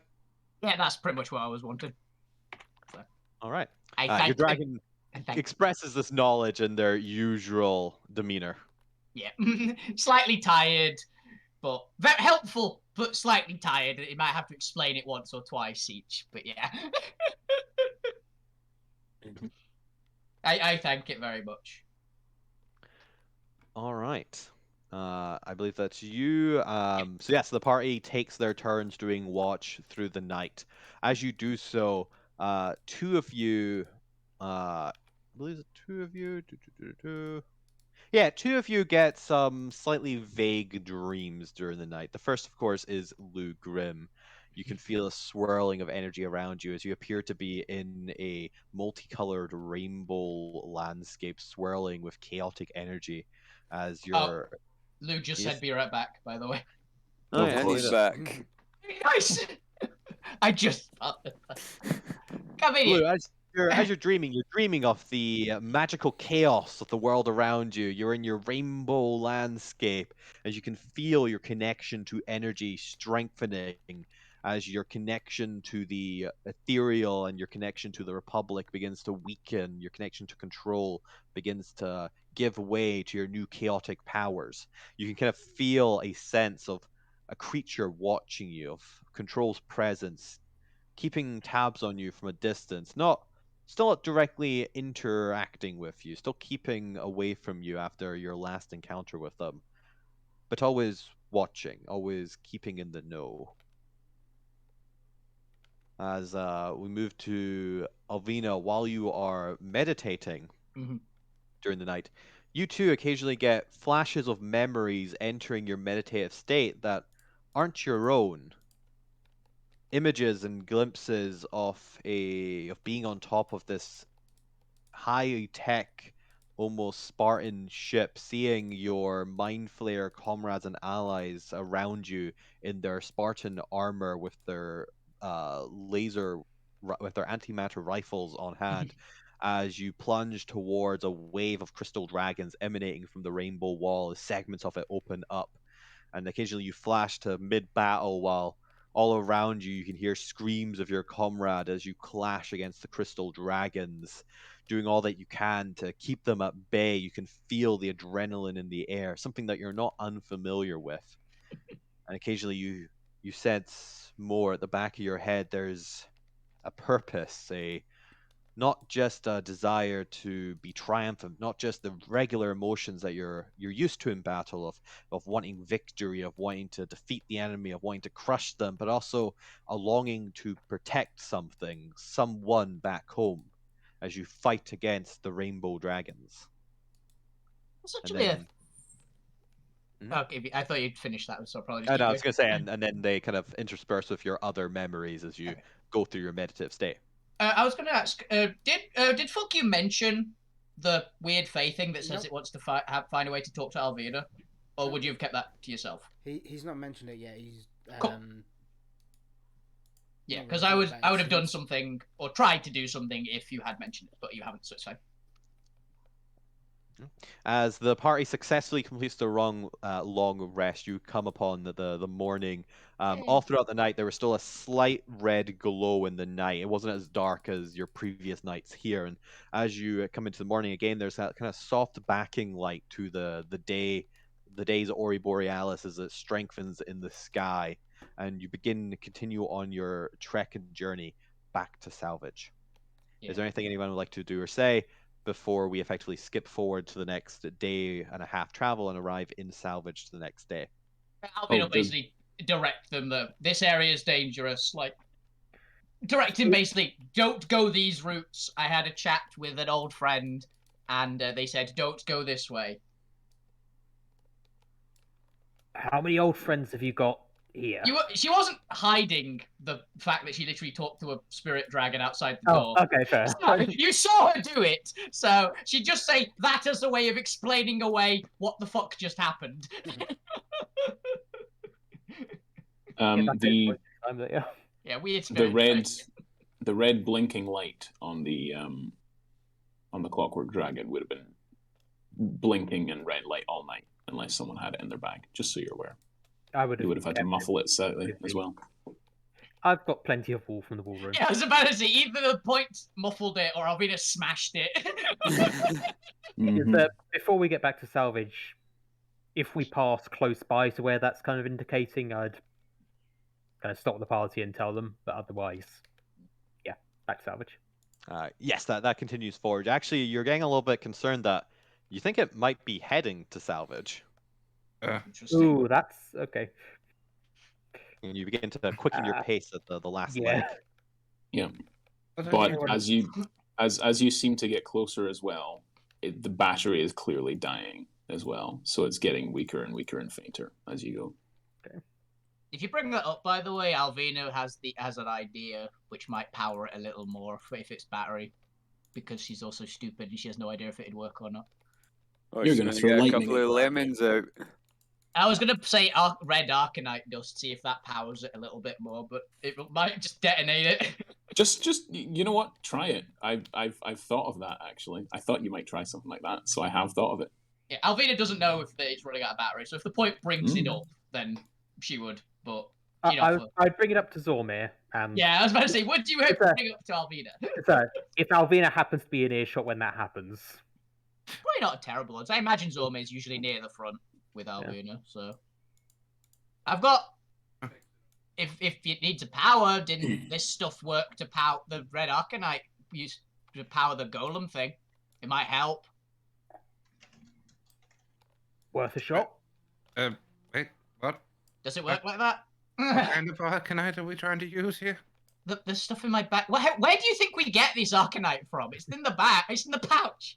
We've always keep had using my packs. It's not. Don't worry. I basically just put it out every day before the long rest. So you got plenty last night. What does red Arcanite do again? It's the empowering Arcanite. Fire one. Yeah. It's the fire one that powers stuff. Is what I know it does. It might work. I don't know. That's why it's like it might work. We do literally want it to power something, so. Yeah.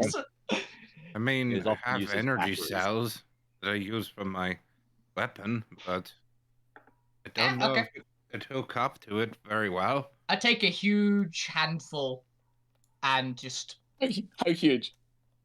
1 full meal's worth. Okay. So whatever that would be. It's not a lot. You don't put a lot of seasoning on a meal. Yeah, it's like a handful. It's like a especially a spice.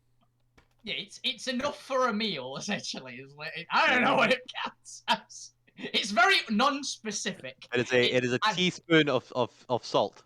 Yeah. No more.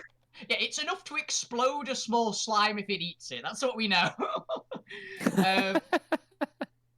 And enough to be used as pocket sand. That's about it. Yeah, so she'll put that and dust it on top of the Dragon Ball and see what happens. And she'll also take a step back because it might explode. As you do so, it seems to kind of vibrate a little bit as suddenly you see little sparks coming off it and a little bit of smoke rising from it. You're pretty sure you short-circuited. Well, fair enough. As it lays dormant and stops pulsing. Well, I killed it. Sorry. It's okay. I'll fix it when we're back to salvage. But as you do approach and you get into the tunnels before salvage, going through the Shades cross site and kind of spotting the watchtowers, which I'm no doubt one of you will wave to. Yep. Absolutely. As you hear a enter scream into from any of the safe watchtowers. network that leads to salvage that you were previously blindfolded through.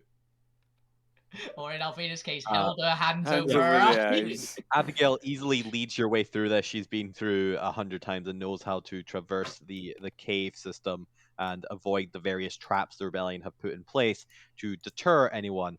But as you do so, you start to hear strange shuffling sound of something lurching through the dark corridors around you, echoing off. You're not entirely able to get a direction, and I'm assuming as the party kind of moves forward, letting Abigail lead with the rest of the survivors a little bit further back, just in case something does pop out at you. Yeah. You can hear something in the distance. One of you give me a perception check. Whoever has the highest. Probably Close. I'll take that. I think it's Gwent. Yeah, Alvina's got okay one, but it's, I'm assuming, not entirely just distance on sight, so it's probably Gwent. It Plus is three. not Sid at all. I've got a +5, but I just don't get a lot of negatives and can do ones that nobody else can. That's all Alvina's special for. That's a bad roll. That's a bad roll for Gwen, yeah. No, It's not yeah. 20. Plus Oh, 13. 20. Bloody hell. Oh yeah, Gwent's great at it. They're a coward, remember, and they're a cleric, so they've got good wisdom. Yeah. So I mean, it's he's not that. looking around and legging it. Yeah, it's a Gwent's thing. You're very able to easily triangulate the shuffling as you pinpoint it to be just down the corridor to your right there, close to the entrance, but a little bit off. What would you like to do? What would you like to tell the party? Albina, go look down the corridor. It's coming from there. Be quiet. Okay. Quiet. Yeah, that's what she should say. Okay. Just that was it. Dead answer. And she will hop off. She'd creep towards that kind of area, essentially. Yes, Lou, go ahead and have a long rest. To everyone have a long rest. You did long rest. But to I thought we did, but I just wanted to make sure. But yes, Alvina, go ahead and give me a perception check as you try and... more importantly, Alvina, are you attempting to stealth your way towards whatever this creature is? Give me a stealth check first to see as you approach, and then give me a stealth. Ooh! I really did get 7 years bad luck with that. Yep. With that smashing a mirror, didn't I? Okay, there's the natural one. I'm just going to assume that fails. I'm assuming it does. Mm-hmm. I see it, whatever it was. As I mean, you got both nats. I mean, whatever it is, you do see it, but I imagine it would see you coming a mile off and run. Yeah. I just shoot this face plant there. Yeah, just walk into the wall and crunch into it. That's fair. But as you do glance a brief glimpse of it before it runs away at the sudden like smack of something against the wall. James, would you like to describe to Alvina what they see? As it sort of takes a massive leap and bounds about 25, 30 feet in the air, a monstrous figure, about 7 or 8 foot tall, about 4 or 5 foot wide, like pretty hench and pretty broad. But even at this distance, you can tell that the 7 foot is still hunched. Much of what you can see, though, is covered in just tattered black cloak. But with the with the nat 20. 20 perfect vision, doesn't get any downsides to light. Yeah. With the nat 20, it looks misshapen. Like as it leaps, you catch a glimpse as the cloak flies backwards over its very mismatched shoulders. One of them is gargantuan and is bigger than probably one of your own arms. The other is much smaller, kind of weak-looking, made of almost jets of flame as it sort of flaps that arm and glides forward about 40 or 50 feet and just takes off springing and dodging and fleeing. Running the fuck away. Yeah. It's clearly skittery. You clearly scared it with your nat 1 stealth. But my nat 1 stealth of, like, full on, I imagine it was like full sprint up to the wall, to like get into cover and to peek around, but I accidentally do it too hard and just crunch the wall. And there's impact crater at the end. She's like, "Can I roll survival to see if I know what the fuck I just saw?" Yes, go ahead and give me a survival check. 12. Not a great roll, but A monster. It reminds you of maybe a golem. It's the best you can kind of think of in your history as an adventurer. Definitely something not uniform. Okay, some More sort of hodgepodged. some sort of creation, essentially. Like this isn't a natural, or at least looking at it isn't a natural thing. Or Creation in disguise. interesting. But for 12, that's all you get. Yeah, that's fair. Well, it ran away. Yeah, because I said stealthy. Look, I didn't know the wall was that fragile. I didn't know the wall was that fragile. It's not my fault. Yeah, what I see a animal would handhold. do, Don't right? worry, I'll grab that handhold. Oh no, wait, it's just a hole in the wall because it's weak. Crunches would my you like wanted to be scared, I attempt would to have give told fuck chase? you. I think you're one of the few people that might be able to keep pace with it. What's your speed, Alvina? Alvina's speed is 45. Oh, I think you actually, James, does Gwen that should be outpace able you? to keep pace. Can fly. Gwent is 80. Has a fly speed. But is it more than 45? It is 60. Okay. I only care if it's Catch more or up less. with Yeah, it's like I'll eventually Okay. catch it. Otherwise, Uh, Gwent can catch it, but Alvina can't. So, Alvina, as you, what would you like to do? Would you like to attempt to begin giving chase, only to have it kind of get further and further away from you as you chase it through the tunnels? Or would you like to go back and report what you've seen first? No, I'll definitely go back and just report what I've seen. Like Alvina's like, was something weird? It ran away. I'll tell people, and we can keep an eye out for it later. Is what her thoughts really are for it. I mean, it could be bad or it could be good that it ran away. Yeah, it could just be some person who lives here.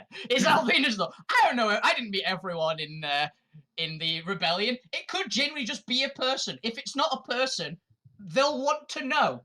Could But- you describe what they look? Yeah, she will decide what they look like. Abby, does anything like that ring a bell? Kind of shakes her head. I don't know, maybe Jam playing a trick on you? It They might seem be to know what's Jam. coming. It might be the Jam. amazing jam. Just out of the bag. Just Assassin literally hasn't said anything but to yell jam angrily. Yeah, Jam! Just a fist shaking outside the back. Think Yeah. that was Yeah, that's funny, the- Jam? I can see Jam seeing me and running away because he doesn't want to explain things to me again. I totally get that. Let's get back to the encampment. Yeah, let's then. keep an eye out for it, and we'll As ask you Jam when we move get forward, having this strange encounter at the back of your minds, you finally arrive in Salvage as Abigail does the necessary procedure to open the entryways. The two massive rock faces slide opening, revealing the cavern of Salvage before you. As you walk in, there are already marauders there with blankets and quilts, as the slaves are kind of allowed to take their time to enter. And as you can see, the marauders aren't rushing to meet them, they're waiting patiently. It seems the settlement has had experience in bringing ex-slaves kind of gently into the settlement. There seems to be practice here, a procedure to it. Yeah. And as the slaves kind of take a step forwards, witnessing Noid civilization out in front of them, seeing the massive colored mismatched tents sewn back together and kept, and they can hear the bustle of the town kind of, while even in a cavern, not really echoing, but still giving that kind of slight Hubbub. background noise, a hubble of civilization and safety. They begin to each of them take their steps forward and accept the blankets and the flasks of water and be kind of ushered into the settlement. You can see part of the marketplace is actually being shifted aside to allow a non-cluttered passageway to the north towards the settlement area. Alvina gives encouraging smiles as far as they are. If anyone looks kind of nervous about it, which like- might terrify them. I'd But like to think. she's trying to be encouraging.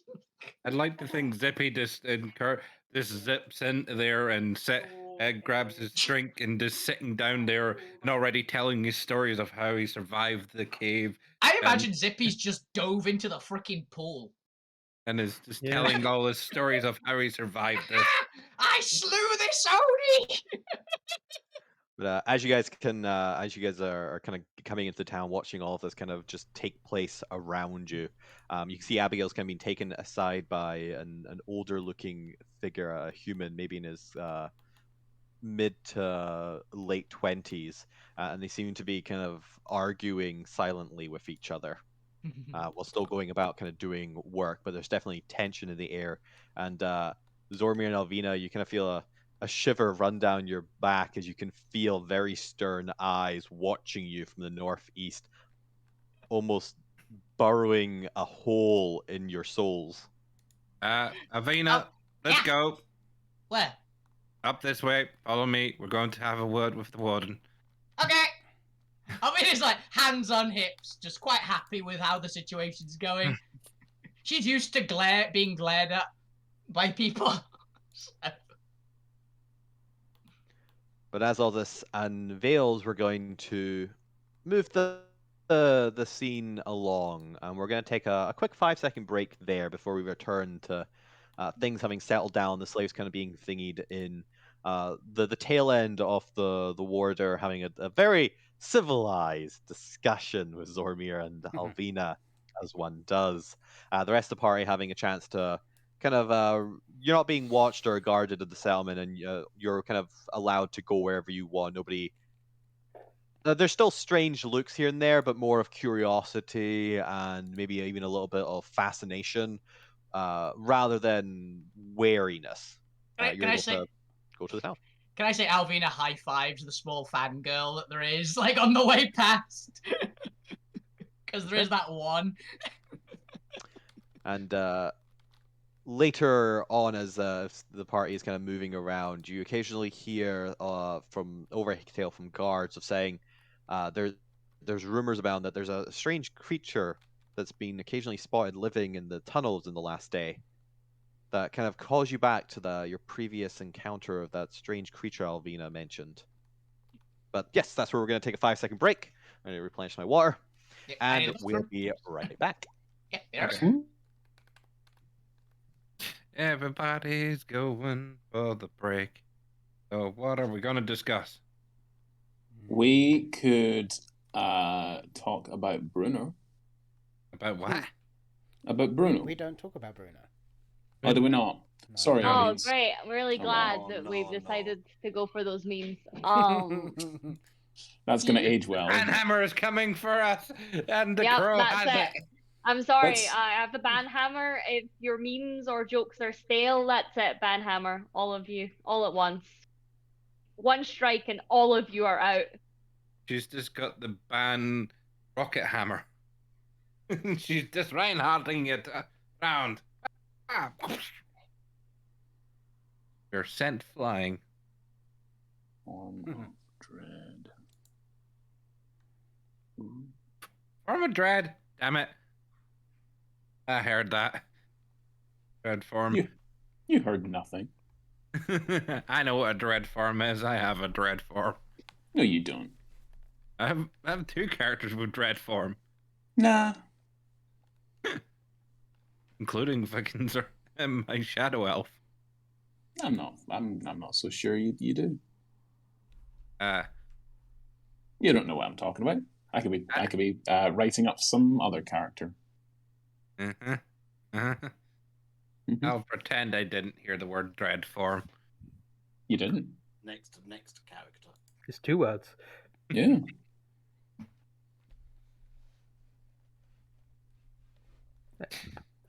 Do. Monster's clearly a threat. We'll have to kill it. Yeah. Ah. Or you could adopt it. Adopt what? That's I how don't things- need it. You'd have to make sure you're cute enough. And dread form doesn't sound cute. That thing doesn't sound Yeah, cute. yeah, I'll it's- it's probably up- go. Yeah. Dread form's a different thing. I'm writing up another character. I'm writing up TR's thing. Is it adorable enough? Adorable means many things for Alvina. I was gonna say, if assassin is included in adorable, then we have to expand the definition. Yeah, Alvina. The things that Alvina's found adorable so far has been Emmy, which is a small shrub with feet. Guys, Assassin. like I said, Susie? this is for TR's thing, and it's a dogkin. It looks like a chihuahua. Oh, Yeah, kill okay, it. that does have a dread form, yeah. Kill it. Yeah, Eat exactly. Yeah. I still haven't decided what I want to play for that. I think I'm going Aragon. Aragon. Erringen. Rabbit. I ain't going to rabbit. If we've Totally got rabbit. if we've got a dogkin and a rabbitkin, I might just bring back cribbage, level 10 now. Oh, No, is be this a for, kitsune. Find a kitsune stuff. Yeah. Is this for the in-person IRL one? Yeah. In person, yeah. Yeah. I'm going for a ice mage. C Genasi. Nice. Yeah, it's a fun one. The ice mage stuff is really fun. I was like, You've yet to decide. Rhymes binding ice. Really cool new spell. I have a character in mind if I can get there in time, and if not, I'll need to message a couple days before just to be like, nope, no one's betting on a shift change. So. Yeah, I have a concept, but I've no idea how to translate that into class. That's fair. That's the hardest bit, yeah. Since I'm not going to be there, you can message me for it, and I can come up with a class for you if you like. Because I'm not able to make it, because it turns out it was on the Saturday when I thought it was on the Friday for some reason. Which I've had I'll to do it give after him. session. Yeah, obviously, yeah. I've had to give him what my character's doing in that. Yeah, that was what we had to do before. We had to figure out what because And you decided you were dying again. Because Shadow Elf is not going to be in the next Geddon episode to put you behind the curtain because they're away. So doing this. So they're gonna have to suffer without you. And your constant dying. I can't die if I'm not there. You managed to. Don't worry, you died 3 times last session. It's fine. Yeah, and that was for me staying out of the way. That was You were wedged onto a wall, and the others just stood in front of you as the skeletal dragon obliterated the area. That was a very fun fight. I'm very happy with how that boss fight went. So is Bob. Terrified the shit out of the party. that thing was. It was a minion. Oh no, I know. Sorry. I just realised exactly the right class for the character that I was thinking of. That was why I was like, I can probably figure one out for you if you can't. There's always a class for it. The thought was they have a specific type of ancestor worship. So there's just a barbarian class that is that. Yeah, there literally is. The zealot. Yeah. Oh yeah, that's a fun one.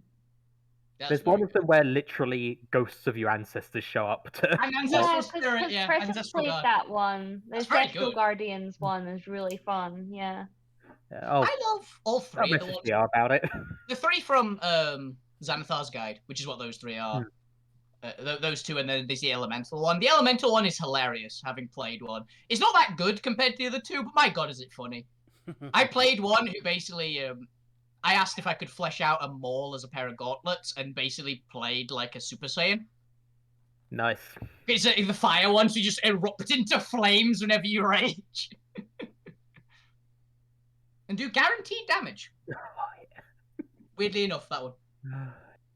Which caused me to self-destruct a large area at one point because I didn't realise that we were standing in a flammable area. And, yeah, it turns out when you ignite 30 feet square around you, all at the same time, and each 5 foot increases the damage by a d6. Nice. Yeah, it was pretty funny. I did one-shot the boss with it, though. Nice. What we I talking also one-shot myself. Well, would have if I hadn't been resistant to it, I would have one-shot myself as well. All right, is everyone back? Is everyone here? Yeah. Think so. I think so. I think I'm here. If you're not here, raise your hand. If you're not here, say here. Yeah. Here. Oh, great. If you're Everyone's not here. here. God. All right, very sure I heard everyone's voices there. Okay, shall we get started? Aye. Yep. Back into Commence it. the, commence the shouting. Commence the show. Commence the show. Commence. Back to Alterra. Commence with the content. Okay, so we take this. We pick back up from the point scene as the point's point of view is the point as you kind of catch up to Alvina and Zormir, who are kind of speeding off ahead of you.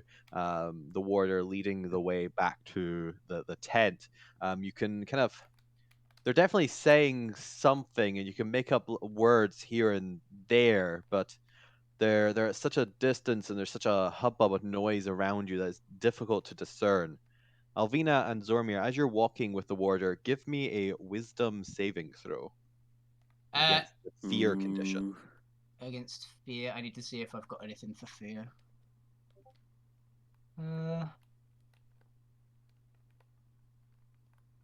Don't think I do, but it's worth checking. 22. Nice. Was one away from a natural 20. Yeah, 19. I also just realised I should have had advantage for that stealth earlier. Whoops. I have that cloak on still. Too late. Yeah, I know. It's That's funnier more this way. comical. Yeah. It's funnier this way. I'm fine with it. Yeah, don't have anything against fear. That's my other character that has something against fear. But the point, as you catch up 8. as the That warder probably enters failed. the tent, as you kind of step through the tent, you're not quite sure what happened in the couple seconds where they vanish from your line of sight and you reappear. But as you enter, you can see Zormir's a little bit more paler, but appears to be okay. But as you glance over at Alvina, she is visibly shaking, the blood drained from her face. That's just the wound she's had. As the warder kind of Anemic. shuffles his clothes around, straightens up. I'm glad we've come to an understanding. Oh, fuck. It was him. As the rest of the party enters into the tent after the point. All right. Welcome back, everyone. Shall we let the discussions begin? Yes. Tell us the tale of what you've done, and let us see what reward is suitable. And I'm not going to ask you to actually recant the tales of the adventure. We've all Blah, lived blah, it. blah, We've blah, all blah, been blah, there. blah, blah, blah, blah. Yada yada yada. This thing happened. We tell him to watch however many videos on the World War Terror YouTube channel. Yeah. Like Watch the 27. last 5 World of Alterra videos and you'll see. But you retell the tale to the warden. There is discussion. He agrees that saving these freeing the slaves is sufficient enough to give you the ship. He still informs you the mechanical aspects of if you steal the ship from Ironcore, you will still be able to go to Bastion and actually meet with the leader if you want to be more in, but you're no longer bound to salvage with your ship. You're free to take it and also gain access to Fuldrin and his crafting cave children. Yay. But yeah, If you would Alvina like to do repairs and stuff to the ship. will still be like, oh yeah, we're definitely going to Bastion, right, guys? Well, to Ironcore and then to Bastion. Oh yeah, but sorry, I got them mixed up. The place that we were intending to go with the fireplace. Yes. I've just become a non-political prisoner of this place, and you're saying we're going to go to the bigger bit of this. We don't even know why you're a political prisoner. Yeah, we just kind of picked you up. Yeah, exactly. I would like to not go there. We're going to the fireplace first.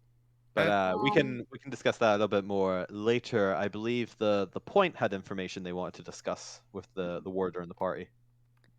So the point wanted to get to the warder before he got to Zorma and Alvina, but Fortunately, that is not yeah, possible. unfortunately, didn't happen. He had words to say with the two people that take some form of command. You can't wait till the party leaves and then have Yeah, a I'll wait till the party leaves and have a private chat with them. Okay. I'd probably say my greater idea of plans for Someone's strengthen the breathing into noise. microphone. Yeah, who's nosing your mic? I don't know. What do you think? It's echoing for Neil, I think. Get Bingo! I would say my greater plans of strengthen the noise and find the weaker the people who disagree with other things to bring into making everyone stronger. Because he doesn't feel like if we make ourselves as strong as the old days as years ago, we'll just make ourselves a target again. Oh, and Alvina would bring up to the warder, yeah, I saw this weird abomination thing in your corridor, and just give a rough description of it. He mentions of yes, he's aware. The guards have been Okay. reporting that. So far, the creature's not attacked anyone, so they've not been too concerned about it.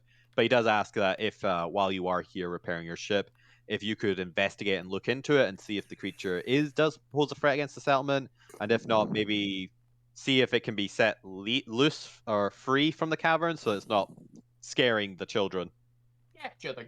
I have another quick question. Fun, scary. You know That's how Alvina's fun scary. you know how he the professor powers his dragon thing back up? If you ever seen it, his little clockwork. Unfortunately, he mentions that it's beyond him. Maybe Foldrin would know, but the technology is localized to Bastion. They have much more sophisticated tech out there, especially experimental tech. Okay. Point at your job then. Okay. Oh. You look after the weird clockwork ball. Apparently, I have a lot of work to do and a lot of things to look into. And oh god, I've got a shopping list from literally Alvina. Yes. Don't worry, I'll go with you. All off as we time skip a couple days. Yeah, time as skip. Zormir, you have access to Curio 3 as well as Foldrin and his children, who specialize in the various engineering techniques required to bring up to scratch. Now, you find that their technique and technology and knowledge may not be as quite advanced from a shipyard you're used to in original main sphere Alterra, but that with a little bit of guidance here and a little bit of improvising, you are able to get the ship in a working enough order. It isn't completely fixed. It will effectively start out as bloody but functional. Which after the session, I will talk to you about the shipbuilding part of the the game, but that is a bookkeeping thing in between things. Yeah. Duct tape. As a random bit, as just the one point before that, are we able to put the ball repair thing on the ship? The ball repair. Oh yes, there is options to upgrading the ship, various ship rooms to include items that you have discovered, equipment that you discover, and trophies that you gain throughout the campaign. Yeah, the ship is upgradable. I'm still working on that portion of it. Yeah, that was basically going, can we get the ball attached to the ship now? Yeah, I mean it's small enough to go in the ship. It's large, but it's not like it's not larger than a room. Yeah, cool. Basically, I was just checking if we can get that sorted now because Look, there's a compartment for the Hydras. You can get the ball. Awesome, we got a Hydra room. The ship is decently large. It is a transport ship, which is why there aren't actually any weapons currently on the ship. Yeah, because we were going to attach one and then we lost it. Yep, but the ship is upgradable, and you can upgrade it with weapons and defenses as you go forward in the campaign, as it is effectively your mobile HQ for all intents and purposes. And you can dock it at various cities and upgrade it and supply it. You can come to salvage with the dwarf children to get it upgraded. As the party is leaving the warder's tent, the point you are able to kind of step back and kind of let the rest of the party leave as you turn to talk with the warder. I will leave up to you if you want to actually roleplay this out as a scene, or if you want to have a private conversation for the background, and we can discuss that after the session. I'll try and roleplay it out. Oh, nice.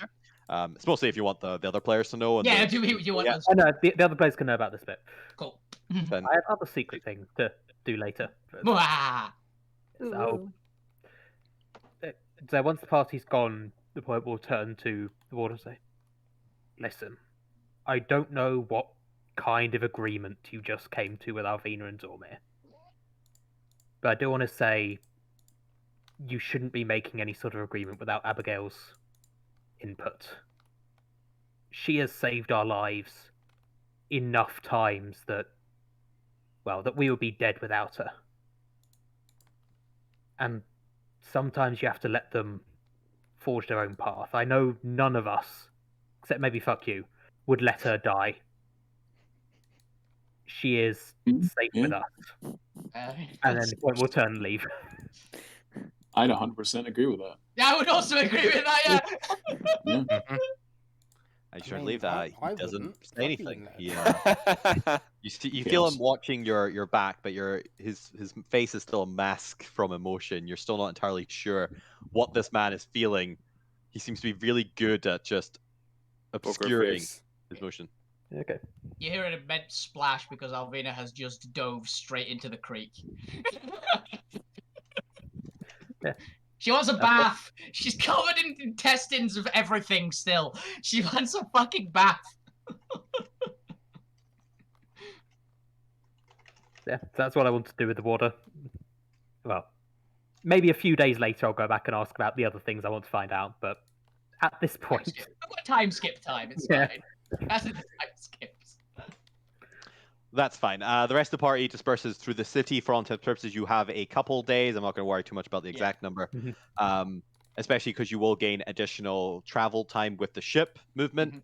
It'll effectively cut your travel time by a third, since it moves a little bit quicker. Yeah. But you have a couple days to rest up and do things in the settlement while your Zormir is preparing the repairs of your ship, including decorating the ship, which you can also do once I finalize the ship stuff, which I did not have enough time to get done for this session. We need to paint it red because then it'll go even faster. Flames on it. But yeah, I have that later. Flames on it. But after a couple hours,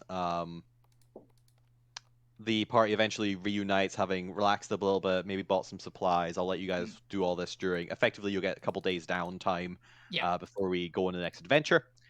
But as you reunite, Alvina, you hear a strange beeping sound again as the Clockwork Dragon appears to be rebooting. Oh, I unbroke it. Point. The point is immediately there. I unbroke it. Holding it up, wobbling it around. Tapping it. All right, James. Is What this- does this do? Oh, Once it's this. Was this in the middle of the night? It's like it can be in the middle of the night if you'd like it to be in the middle of the night. Yes, during trances. Alvina's like just woken up by a beeping and goes, Yeah. God damn, wait a minute. Oh, it's working again. Point. Press the snooze button. A little bit further. Basically. While you guys are all trying to rest, having settled into the settlement, done whatever you needed to, and then kind of taken some sleep, some well-deserved rest in an actual settlement and not just out in the wilderness. It's got a new pile of leaves. Alvina, you hear beeping, and anyone who is sharing your tent. And I don't. There's one person who might be sharing my tent. I'm not sure if they are. So. Ooh, yeah. Yeah. So think BB-8 from Star Wars. There's like the light blinks on. There's a slow whirling at this point, like a not quite the dial-up modem from the 90s, but it's more like curious whirs and clicks, and it just sort of unrolls itself at this point. The thing stops spinning. The antenna stops spinning. It seems to beep a couple of times, and then the red light sort of clicks slightly, flashes silver, and then turns blue, and it sprouts its legs and begins to skitter off. Okay. I follow. Yeah, that's it. Follow. I'd have kicked your tent door because I know you cared about the robot dragon as well, so I'll wake you up for it. I go, it's bugging off. It's moving pretty quickly towards. I'll pick point up so he can definitely keep up. Yeah, how quickly is quickly? Yeah. About 30 feet. Yeah, a feasible travel distance for this. Yeah, this it's moving. It's moving movement speed. Slightly faster than the point. Slightly faster than the point, but not as fast as you. Yeah, I'm twice. I'm quite fast. So if I'm falling too far behind, yeah. The point is 30 feet movement as well, but I will cast it if I need to. And it's moving in the direction. Points exercise, but it's moving in the direction of where you first met the professor in their lab. The light is off. We didn't first meet the professor in the lab. point's never been there. We met them in the water. Where you first saw the professor's lab. So towards the lab there. The light's off, but there must be like a desk lamp on. I don't think Alvina either went there either, actually. I think the first time we saw them, We saw them in the water. was Well, it's heading when they towards a had darkened. assassin prisoner. It's heading towards a darkened room, a darkened building, but there's like a faint bluish flickering going on in there. Some kind of smoke drifting out from below. It skittles in. Follow it. Yeah. Yeah. Is it like gonna crawl through a cat flap or something? The door's slightly ajar. There's the bluish light flickering on. Okay. I open the door. Yeah, and you see it I'm being crawl. carried. Yeah, you are. You're being like in one hand. Yeah, you see the dragon skitter in and crawl towards a hunched, cloaked figure, half slumped, half formed, hunched, still, looking at the lab, looking at the bluish flickering lights and machines and the smoke of like really, really atmospheric dry ice that's you don't know where it's coming from. I never would anyway. I just assume this room has got a kettle that's been boiling for too long. Yeah, but it is weirdly standing, this figure, completely still. Not even that sort of breathing movement that one would have of the shoulders going up and down. It is completely stock still.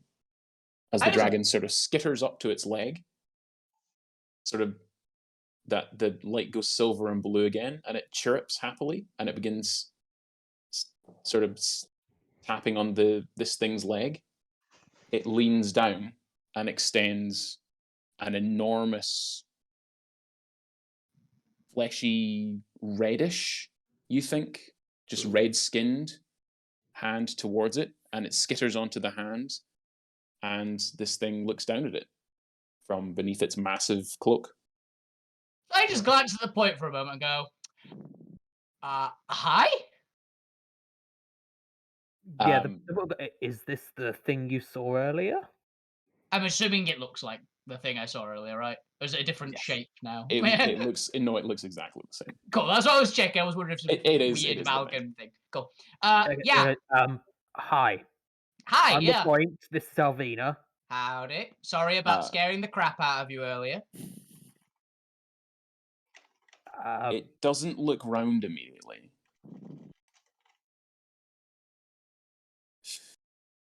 Beer.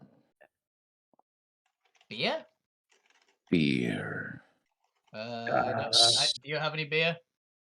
I'm gonna assume I got my alchemy jug back. So scared me earlier. Fear. Oh, fear. Oh, not beer. You sure you don't want a beer though? Make him a beer in any case. Yes, I've already started pouring at this point. Make him a beer already. I found a clean beaker and just rinsed it out. From where it was kneeling, looking down at the clockwork dragon, it begins to stand up, and even though it's still hunched, it is hunching. It is 6 foot tall. As it rises up even taller, it is how tall are you, Alvina? Alvina's 6 foot. Alvina's 6 foot. So as it rises up pretty much to still hunching, it is taller than both of you. And it looks round, and you see it must have once been a person's face. There is the ruined remains of a snout, maybe, slightly elongated at one point perhaps, but completely rotted away so that bone is visible on one half of its face. Flesh sort of decays on the other half, vaguely half-formed, but one eye socket is just completely black. Flickering shadows are in there.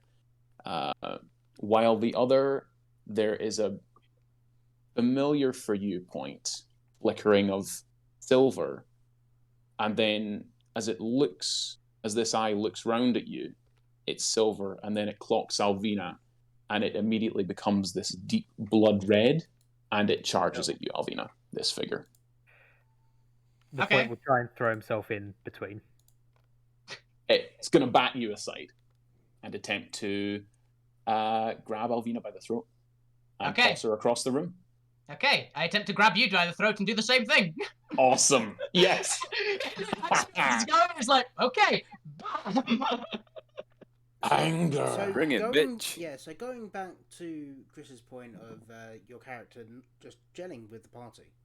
Hey, this might still be gelling with the party. I can see this. I've got an idea of what's happening. Frankly, I here. just need James to go along with the party goals. The main problem was that they always had side things that distracted. Alvina is going to naturally just rage because she can do that immediately, which is a great thing about being a barbarian. I also rage. Nice. Ooh. No, I don't. You get mad, but you don't Hey. rage. 22. Ooh. Yeah. Damn. Oh, I Like, could James have wants to go melee to melee with the strongest I character in the group. I could have guidance. They're all deaf. Hold on. Damn, I just You failed. you could hold on. match me at max. Hold on. Hold the phone. I'm going to use my knowledge from a past life. When you make an ability check that uses a skill, roll a d6. Can you do that as well as guidance? Yes. I can just use it 4 times, so I do succeed with a 20 something. Interesting. So this 24. creature is unnaturally strong, and it's grabbed you, and you fought Oni multiple times. The arm that it grabs you with is clearly an Oni's arm, but it doesn't have the torso of a red Oni. At least it looks to be red, like a red dragon or something similar, and its other arm is seemingly wreathed in this black smoke. Yeah. Chris, Alright. I hand it back to you guys. Yeah. I've done the thing that it wanted to do, as it says to you. Fear, anger, and death are what I remember, and I remember you. Alvina, you killed me. You destroyed me. Good to know. You're gonna have to be more specific. As it goes to chuck you. Okay. As for a second, Alvina, you see almost a spectral mask of face kind of appear over this creature. An image of a white skull, puff of smoke blowing from them. You get a chill of death wash over you before the feeling vanishes. And then the face also flickers away as James, your character feels suddenly calm, this voice at the back of your head whispering to you, no. It's not But she this one must. time yet. She must. No. They are needed. Yay. Their death is already predetermined. I would bet on that. Today. I would bet on that, yes. Assassin would. Put it down, you beast. Let them live.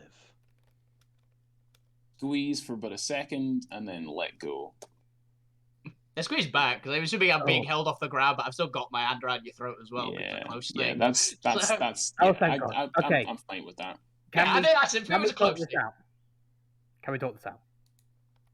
I guess. So, Who the fuck are you? Apparently I've killed you before. Alvina, Yes. I think this might be the ghost of the professor. He's not a ghost. He's got arms and a body. It's corporeal.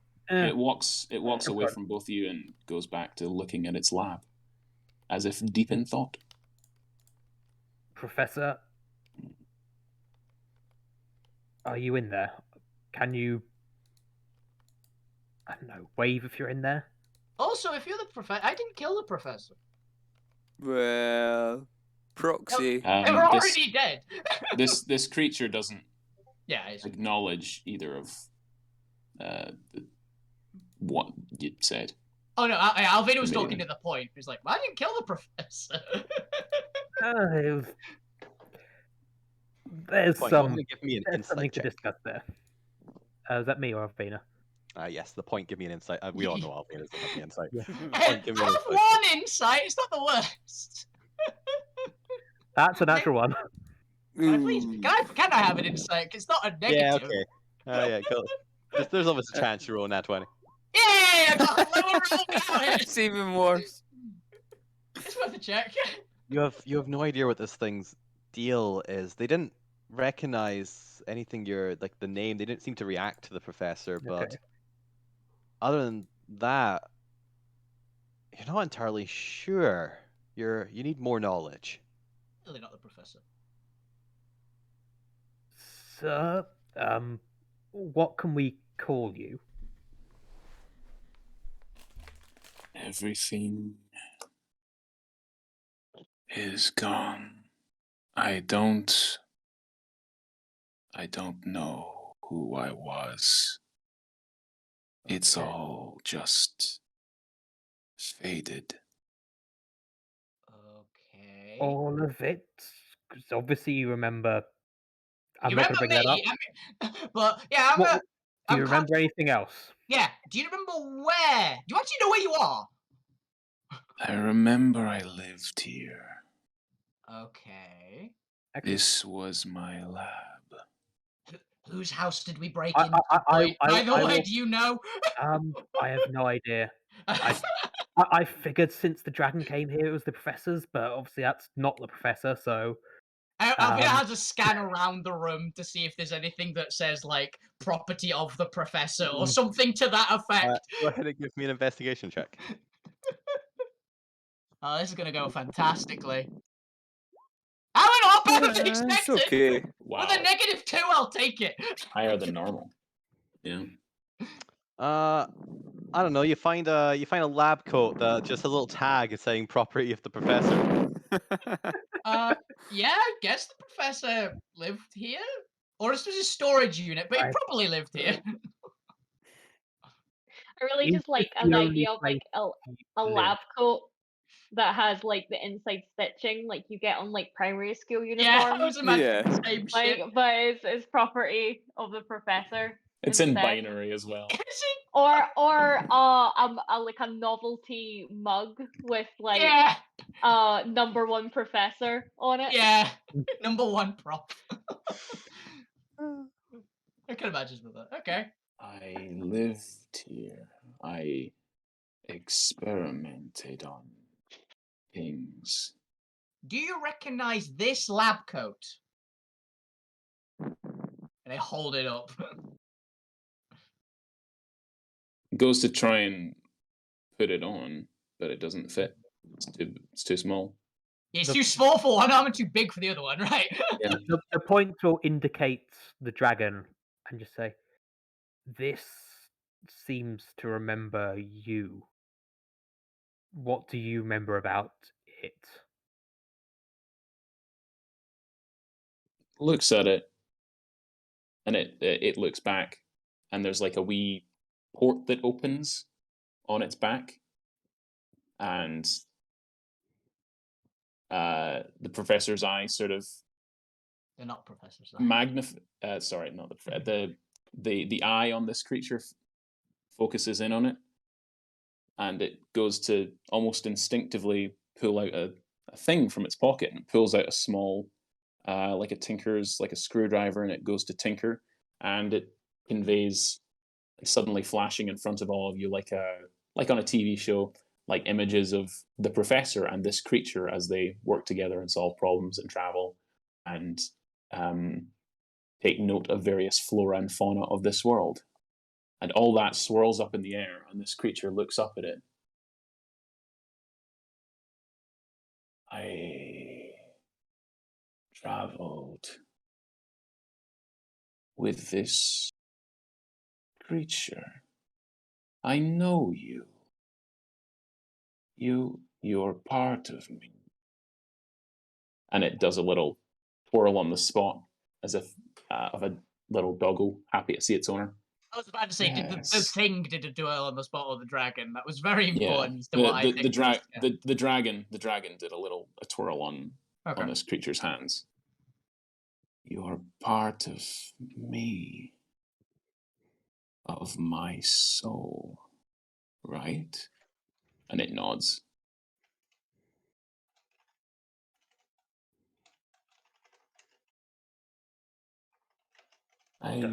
Don't eat it. I don't think it's edible. No. It is. I feel it is my companion. Are we companions? Addressing the point. Do we, it showed we traveled. Not as... I don't have a portion of your soul in the traditional sense, but yes, You have a portion in the non-traditional sense. I mean, look. You travelled in the same party. I'm a musician. I deal in metaphorical soul transfer. Don't worry about it. Okay. Right.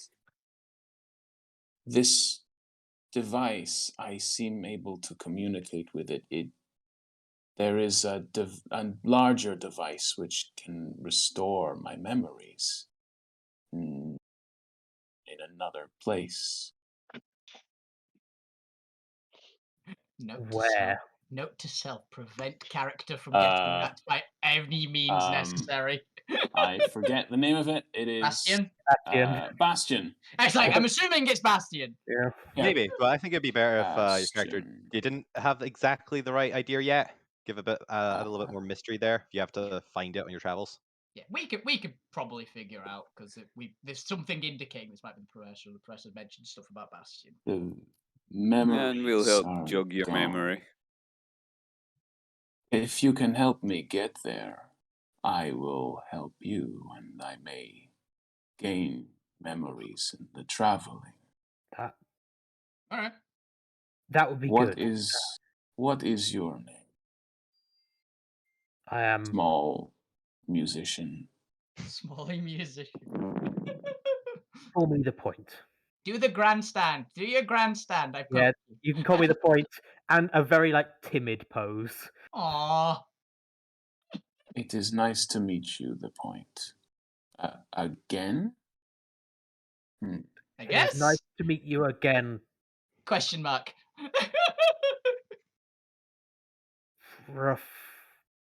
Not a professor. Yeah. We're gonna have to come up with a name for you. Barnabas. Lazarus? Lazarus is not a bad one. I like that, but it's not. Yeah. That's why we keep coming up with random Too names. much. Reveal your name. Take on your moniker. Yeah. I know you're made of a lot of junk. Maybe some rats.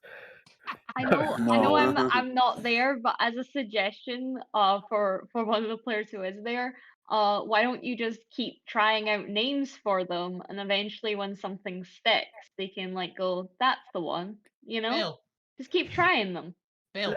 Let's call you the researcher. Oh, I like that. No. For the sake of getting the scene to a close. It's fade. Just call me when my memories are faded, so fade is fine until they return. Oh, okay. That works. The point returns. Should we wake everyone up or wait until morning? I want to go back to bed. Okay, and then fade to black. I mean, it wanders back to its head. That's collapses hilarious. into a I'm just imagining you guys placing Fade in front of Fukyu's bed. Oh Yeah, I yeah, can imagine that. I don't need to sleep, so I just stand there unbreathing, unblinking, unsleeping the entire time. If we leave you in the room, we're just gonna shut the door. Oh my So Fade's an god. insomniac. And then That's wander so all. funny. You're the freaking Please. undead race, right? Whatever the fuck they're called. An undead insomniac. Or the lineage ones. Yeah, something like that. Yes. It's like I know the race. I know. Yeah, that was it. I knew there's a race for it. I just can't remember what it's called, but I know the one. Okay. All right. Next. But yes, eventually the characters will meet the Fade, and you guys can have your own opinions on them. But in order to actually be on track for time, we're gonna end on the ship unveiling scene. But before then, you're each gonna have time to do a short vignette of your own during the 2 days downtime. So I want to give some quick thought to is there any particular scenes you want to do here? I think you guys had some suggestions already when I posed the question, but we're just going to go around and say, well, what do you guys want to focus on in the 2 days? What do you want to show the audience while the ship is getting repaired before we end on the ship? So we'll start with Alvina. Is there any scene you want to do? Not particularly. Alvina wants to is I think going to do the stuff with Zomir as well. Like she's gonna go and supervise the shopping list that I believe Zomir was doing, that, and to be just making friends again with the people that, because she was like helping out with a bunch of just random chores around the town because she doesn't need to sleep as much, so she needs to keep busy. So. And to note, there can be multiple people to a scene, but each person, there's a scene owner, and the owner has to invite you. So, for example, if Alvina wants Zormir to be in their scene, fair enough, that's fine. But you can't inject yourself into somebody else's moment to shine. Yeah, that's what I was going for. If Zormir was fine with me being there for the shopping thing, if you're going to do that as your scene, then yes. Otherwise, Alvina's just going to be doing stuff around town and helping out and being nice. No, I can also you can also skip for now, and I'll come back to you after everyone else is seen, and if you come up with something. Otherwise, you can just say you want to do something and you do it. Zormir, anything you want to flesh out? For this part right now, probably just discussing things with the dwarfs and giving them some ideas of weapons or something. But for the rest of the stuff, I think it's gonna have to be background stuff because yeah. I got a lot of things I need to do for people. Like Gwent wants things done, and everyone else wants things done for. Yeah, that's why I was like, I think well, tasks can be done off screen. Yeah, or no, you'll have a bunch of downtime. You can message me during it during the week to add stuff on. That's fine. This is more just what you actually want to give time in the limelight to actually flesh it and do stuff. Fuck you. So fuck you is going to try to see if there's any like teachers or something along that lines, or in the camp, and he's going to try and get them to teach sort of common. Oh, that'll be handy. Probably starting with every swear in common, right? Yeah, obviously. Of course. I mean, all throughout the travel back to salvage, he's just learn common. There's elementals that do know common in the DM in the monster manuals and things, so I assume so. I think fire elementals know common. They know Pyron or Ignan. That's it. Which is one of the. You could definitely teach them to like understand it. Well, I was more curious if they could speak it ever. Maybe when they level up, but for now you can teach them how to understand, because I don't want to worry about them having a voice and a fair enough personality yet. Well, they have a personality. They talk in fiery wisps. They essentially dance talk because they talk Ignis. Fair enough, Gwent. You mentioned something about your god. Yes, at some point I'm going to try to do a divination to contact my god to see if going to Bastion is a good idea. Good job. And apart from that, at some point I want to sneak around and find Squidge on its own. Oh god. Oh yeah, Squidge will just go about on their own a lot, so that'll be easy. Okay, I'm going to try and slip Squidge something, and after it doesn't work, I'm just going to pour some water on it and then just walk away. You're going to try and drug a tiny, like, weird aberrant octopus? Tentacle. I don't know what I'm doing. Yeah, TR just sent me what they're trying to give Squidge. That's fair. Yeah, no, they won't accept this. But they will be happy when you pour water on them. So I've done my best. You tried to don't make like an affectionate noise with water. He would just be in a nice open space, practicing the new spells he's learned. Fair. That's fair. Assassin. Hello. There we go. Hello. Assassin, by all accounts, will be seemingly doing sneaky bullshit. So they seem to be collecting some materials and getting some stuff together. I'll message Chris so they know what's the vibe is. But Yep, yeah, that's fine. that's Yep. You guys will have maybe 5 minutes each. Sid? Fade is gonna Fade Sorry. Yeah, Sid is Probably- gonna bugger off somewhere. yeah, Sid's gonna meld into the background and become an NPC. Probably debrief with what's his chief, the guy, the one in charge, Boss. and the boss man. Eden Charles.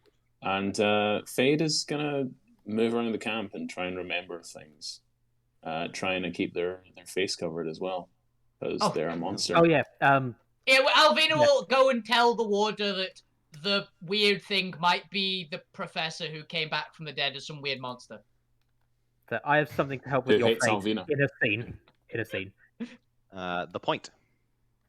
So the point will be doing the research I messaged you about, which I'm still going to keep secret, and working on his invention, which hopefully, if I can finish it, will be. I'd like my scene to be delivering it. Nice. Yes, you can. So that's fine. Okay, we'll start with Alvina, who'd like to do some shopping with Zormir. So I assume you're inviting Zormir to the scene.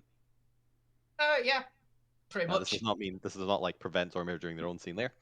All right. So why don't you set up the scene for me then, Wolfie? You get me in charge of this for setting it up. Oh, yeah. So at some point, Alvina basically grabs Zormir and gone, right. So what are all the stuff we need? We need a lot of random things. What are we missing in the supplies? We're always missing something, which could come in handy. Can you think of anything? Healing. We could use healing. Personally. We could. I did drink all our healing potions, actually. Personal healing, at least. Yeah. When you say our, I drank every healing potion that anyone gave me and all the ones on myself. Yeah. So, I don't know if anyone gave me any, but that was the thing I stated. You also need to convince Zormir to upgrade the hold of the ship to have Hydra habitats. Oh, yeah, we also need terrarium stuff for the hydras. I think some would still already be. Definitely some of it, but we need more. They're swamp hydras. We need something for swamp. All the other things we had were for forests or mountains. Let's see what we can do. I mean, I don't know what they really have here that we can. We'll find something. As the two of you are wandering through the market stall, kind of just picking up things in here, those with whichever of you has the highest passive catch an adult female halfling following you from effectively the shadows. They're wearing clothes and accessories, demeanors that would suggest that they might be like a tavern server. They've got rolled up sleeves and an apron on, tan skin with hazel eyes and wavy brown hair, a gray streaked through it tied in a ponytail. They appear to be missing their right arm. You just see a sleeve kind of clenched closed on their right, as 16? they are kind of weaving in between the marketplace, keeping a distance but watching you as you go to each stall. You're 16? 16? 15. 15 with, like, no disadvantages for a lot of things. That's all I get. So, yeah, you're slightly better. Seems we're being followed by someone. I turn around and look at whoever's following us. Hello? As you glance around, the figure is nonchalantly just looking over some mushrooms in a stall. Just talking with the shopkeep. Shall we go talk to her? Sure, why not? I imagine they're just shy. Most people would be, let's be honest. Yes. I do quite understand that. We'll walk up to the person. How do you interact with her? How do you break the ice? Do Howdy! you just stand there, or do you say hi? Howdy!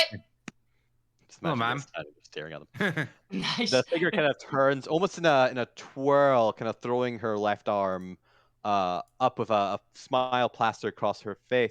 Oh, well, hello there, Erlwind Riverhopper. Stretches out her left arm to moves the kind of stub of her right arm as if to shake your arm, and just holds you empty air before kind of laughing at herself, like kind of doing the kind of finding her own joke funny, and then swerving around with like her the left fake hand shake. handshake. Yeah, but with nothing there. Yeah. Shake the left hand. Yeah. I mean, Eleanor. With a big grin. Yes, I'm aware. I'm aware. Your reputations precede yourself, and you're Zormir, correct? Captain Go- of the what was it? You'd given the dwarfs Curial was the name. Yes. Isn't Go that and good? do this. Go and do the same shake the left, but drop the thing so my hand disappears and go. Yeah, she giggles at this. I like you, Zormir. You're fun. Yes. I mean, I could maybe teach you some officery to help with that problem if you're trying to learn. No, I've come to terms with it and worked around it. But I have a proposition for you as she kind of turns back and kicks over a crate and then stands on it and twirls back to you. She has some flair. I like this I'm one. Erwin Riverhopper. I'm in charge of markets and the communal entertainment areas here at Salvage. And I have an eye for the deal. Okay. Particularly a deal with you. Or at least with your party and your ship. Okay. Sounds interesting. Now, I don't know how much you're aware of this, given that you are strangers in this strange land, at least from what I can tell. You're definitely not from around here, which makes you a novelty and an intrigue. We have got so many natural ones this session. But This figured is you, appropriate. in case you didn't already know, have one of the very few commercial ships. Yes. All the others being requisitioned by the rebellion, and therefore are restricted to rebellion needs. Okay. I don't know if Alvina's caught on, but I think I might have caught on something. Okay. Now, they're fine and dandy if you want basic shipments delivered, but I, Erwin Riverhopper, pride myself on filling our stalls with goods far and wide, eccentric and luxurious, not the bare necessities. The bare necessities of life are boring. I want spice. I want fruit I've never heard of. I want cloth from halfway across the cosmos. Alvina, the food might be the difficult one for you to allow to get back here, but can you try at least? I don't eat everything. I know, but It takes me a while. she's asking for exotic. I have some exotic stuff, probably. Well, I don't mean like right now. I okay. was actually wanting to enter into a somewhat of a sponsorship deal. I give you a discount for the markets here and the bare necessities, and you sell any cargo that you receive and buy at other markets and sell it to me at a discount in return. So What you kind want of to hire discount we a talk? What kind of discount we Mercantile. talking? Well, that depends on how wide you plan on traveling and what you can return to me. I think a base 10% will start for now until you've proven yourself. After all, there is a chance you might just not ever return here. Well, that's fair. I'd say 10%, and 10% is actually fair as a starting price, right, Zomia? I think his glowing eyes bore into you. I'm certainly convinced that a friend Maniac. here, Maniac.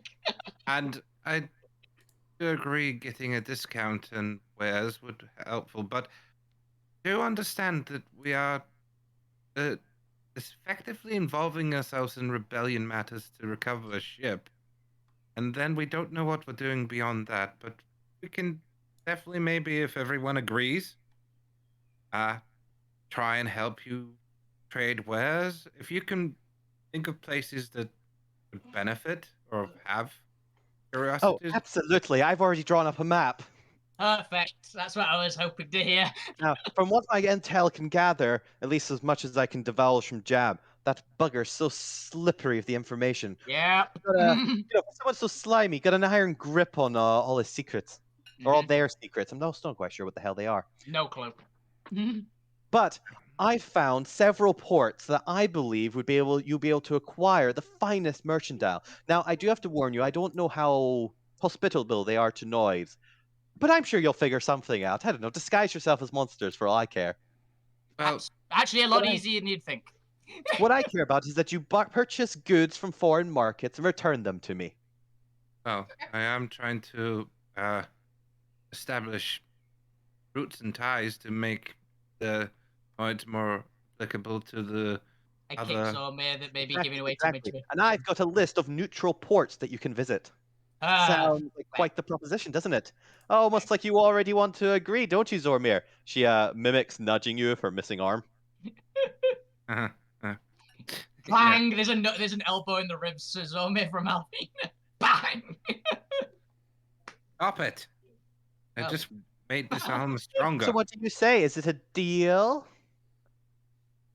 Is it an art of the deal? An eye for the deal?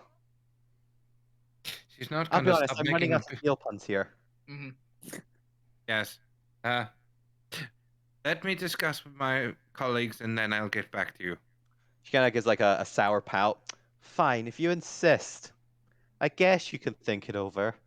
Don't worry, he's gonna agree. I think the best deals are made when you do them rashly. Don't worry, he's gonna No, rashly, not rationally. The opposite of rationally. Oh well. Give it some thought, come back to me. He'll agree, don't worry. Will you stop threatening me, you I didn't stupid threaten elf? you. I didn't threaten you at all. As the two of you bicker, Erwin vanishes from sight as you're allowed to or able to go about the rest of your journey, and they're able to bring this proposition to the group. Oh, She by has, the way, she has maintained her list of ship ports until you agree. Alvino basically, when they've disappeared, will also go, by the way, you're signing anything? Damn well not. Yes, you are. Again, Anything that we're signing off for this one, you're doing the signing. If anyone will get the little fucking goblin to do Luke it. could sign it. The two of you continue bickering as your scene comes to an end. Yeah. Yeah. As I think that was an appropriate scene. As Zormir, we flash forward a little bit with you in the scene with the dwarves. Is there anyone you'd like to invite to your scene?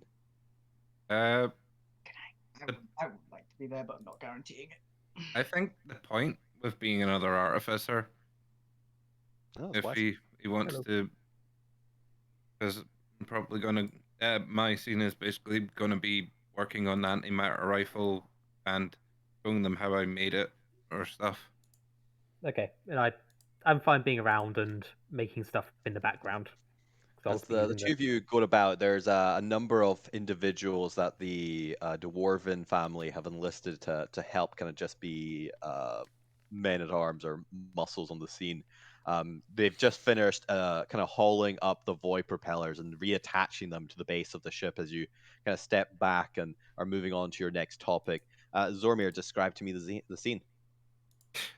Oh, that's looking good. Now, anyway, I think it's about time we bolster the arms in this place. I mean, I'm currently working on transferring this antimatter rifle into my armed weapon. So I could go over the basics with anyone who wants to learn how to make these rifles and hopefully not blow themselves up in the creation of these. And if anyone wants to learn how to make weapons with a little bit more style, I can also help. Yuki, as the youngest female of the family, kind of just drops her head and walks away. But I still like her. Did she trip over something? Because she was the clumsy one, right? Yes, she does. Over seemingly nothing. Thorak kind of steps forward, the eldest of the children, with his apron stained with grease and soot, his ruddy skin and brown eyes, and short hair back in a bun. He kind of walks with a limp as he moves forward. You can see that he's clearly a blacksmith. As he kind of looks at the kind of diagrams you've shown up and the kind of equipment you've assembled on the table. I don't know. I still don't like it. When do you hit things? When you run out of time. Sorry. Yes, well, I'm currently transferring this to a weapon that strikes rather than fires. No. When do you hit the weapon to get it to behave? Hmm. You know, you gotta heat it up, and then you gotta smash it a little bit. Really show it who's boss. Transfer your strength into it. This seems far too delicate. There's no way this makes a good weapon. Bring me a part of your iron, please. All right. Kind of wanders Please. back into his alcove and gets a decent sized plate of iron and brings it forward. I have never wanted you to random roll psychic damage more than right now. Don't know what this is gonna prove, but all right, here's some iron. Rest of the You say siblings still this watch is- on, just nodding. You say this is a delicate weapon. Come on. Oh yeah, you're talking about assembling pieces and mechanisms. That seems more Darren's point of view. I'm definitely destined that to. Yep, We are okay. rolling so badly today. My God. Thank God it's not last week. Yeah, it's a good thing it's a roleplay session. Yeah. All right, roll that damage type. Come on, psychic. 1. Correct. I was say yes, that's Yeah, not necrotic psychic. radiant. Was it psychic then force or force and psychic? I think psychic was 3. I'm hoping Bob has this written down somewhere on the sheet because I can never remember. Necrotic, radiant, psychic force. Yeah. Psychic is the third one, so it's necrotic. Yeah, I remember psychic damage. being 3. I'm vulnerable to 3 of those. Vulnerable to Then it, Jesus. Don't get near me then. No. Don't piss off Zormir. As you blast the iron with necrotic, it begins to just turn to ash as it falls from his hands. He looks down in horror. My iron! Not so delicate now, is it? All right, okay. I think you've made your point. I'll shut up and listen. Kind of sits down, just his cheeks in his hands as he watches you with just these wide eyes of astonishment. All right, so show me how you convey that strength to a weapon. I'll start going through the details of it and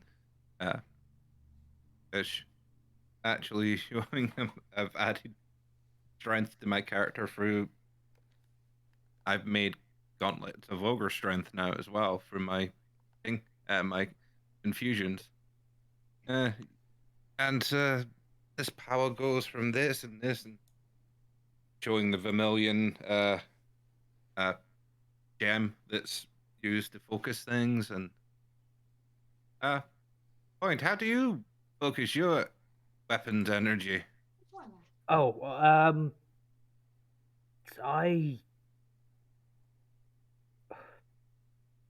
my focus I kind of brought from home, so I'm not sure how we recreate it here. And the point will crack open Merida and pull out this round harmonica-shaped object. It's a harmonica of doom. It's a circular harmonica. Would that not be an ocarina? In fact, it's Ocarina. An ocarina of doom. It's a very different Zelda game, that one. Yeah. Interesting car. Yeah. Neil, can you move your mic, please, mate? Oh, sorry. Yeah, you keep nosing the mic. But There's a few bits of Arcanite in here. Not really the types you can get. I'm sure Yeah. I have some bits and pieces of it we got from the rings in Arcanite that we could maybe use to fashion some new weapons. Yeah, I reckon between us we could make something, well, a lot closer to yours. This one's kind of one of a kind. But yes, that's you have a base, and then you have all the focus, and then You begin to tell them the detail as all of the dwarf, the boys are just kind of nodding along and kind of, I guess scribbling something. I think they'd be taught to now you know what dwarfs just learn. They learn the old-fashioned way. It's beaten into their skull. They just kind of nod and seem to be listening to every word. And out the corner of your eye, you catch even Suki is peering around and kind of just nodding as she's listening in.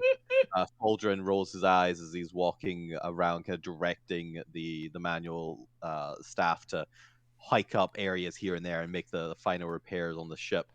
Is there anything else you want to do before we wrap up the scene? No, just it fades into a big discussion and maybe some practical stuff. You do so, as they seem to be enamored by everything that you're teaching them. You have a captive audience. As we move to Fukyu, who I've already forgotten the rest of what everyone else is doing. Fukyu, remind me what you're doing. So Fukyu was looking around for a teacher to try teach sort of some common, or at least to understand it. And what are you looking for in a teacher, do you think? Patience. Someone that speaks common.